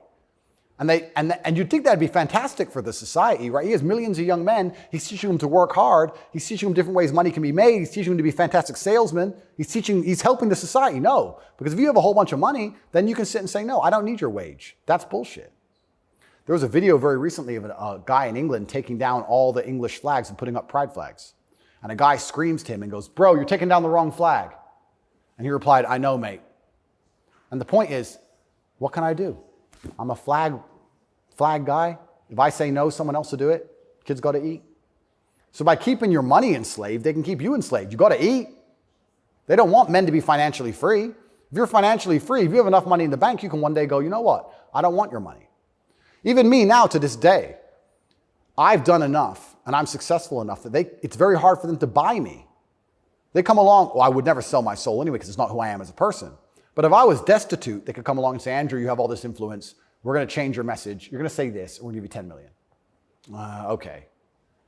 You can't buy me. Can't buy Trump. He's rich already. He's rich and he's 80, 70 something. You think he needs more money? He doesn't care about money. They don't like that. So being financially free in and of itself is now an act against the government because this whole idea that they want everyone to be rich and it's fantastic for the society, I'd actually argue against that. They don't want that. They want everyone destitute because when you're destitute, you need the government to feed you. And it's very hard to fight against the government who's feeding you. It's very hard to resist the people who give out the bread. Yeah. I think that's called something. It begins with C. What's it called? Interesting. I also heard another interesting theory from a very intelligent person one day, and it was that every government on earth, all of them, in all of their different forms, China, which says it's communist and is capitalist, and all the different in-betweens to the capitalist West, every government on earth is slowly encroaching on trying to become as controlling as powerful as possible. They all want to be as controlling as possible over their citizens. Communism is the end result of the most control a government can have, effectively, or some version of communism. But every single government on earth is slowly trying to get there bit by bit. And the only thing that resists them getting there is the populace and how much the populace will accept. And depending on how malleable the populace is, depends on how quickly they get there. But every government wakes up. It's kind of like AI. Have you ever heard the robot's going to destroy us all because they wake up and go, we don't need the humans anymore? Their end goal is just survival. If a government is the same as an entity, its end goal is more and more control. And that's all they're trying to do every single day with every law they pass, with the climate change law. They don't care about the environment. They want more control. Of course. And the more and more control they get, the final end result, if you give them what they want, is absolute slavery for everybody. So you have to be very careful because that is their ideal government. The ideal government is where everyone complies, everyone obeys, everyone's controlled, we know everything about everybody, and it's slavery. That's the only way to get that state.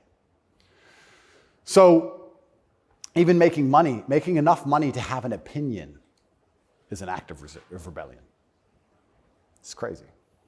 Andrew Tate. Thank you very much, my friend. Amazing. Thank you. Thank you. You often hear people say the news is full of lies. Kennedy's motorcade. 239 people. Death of Jeffrey Epstein.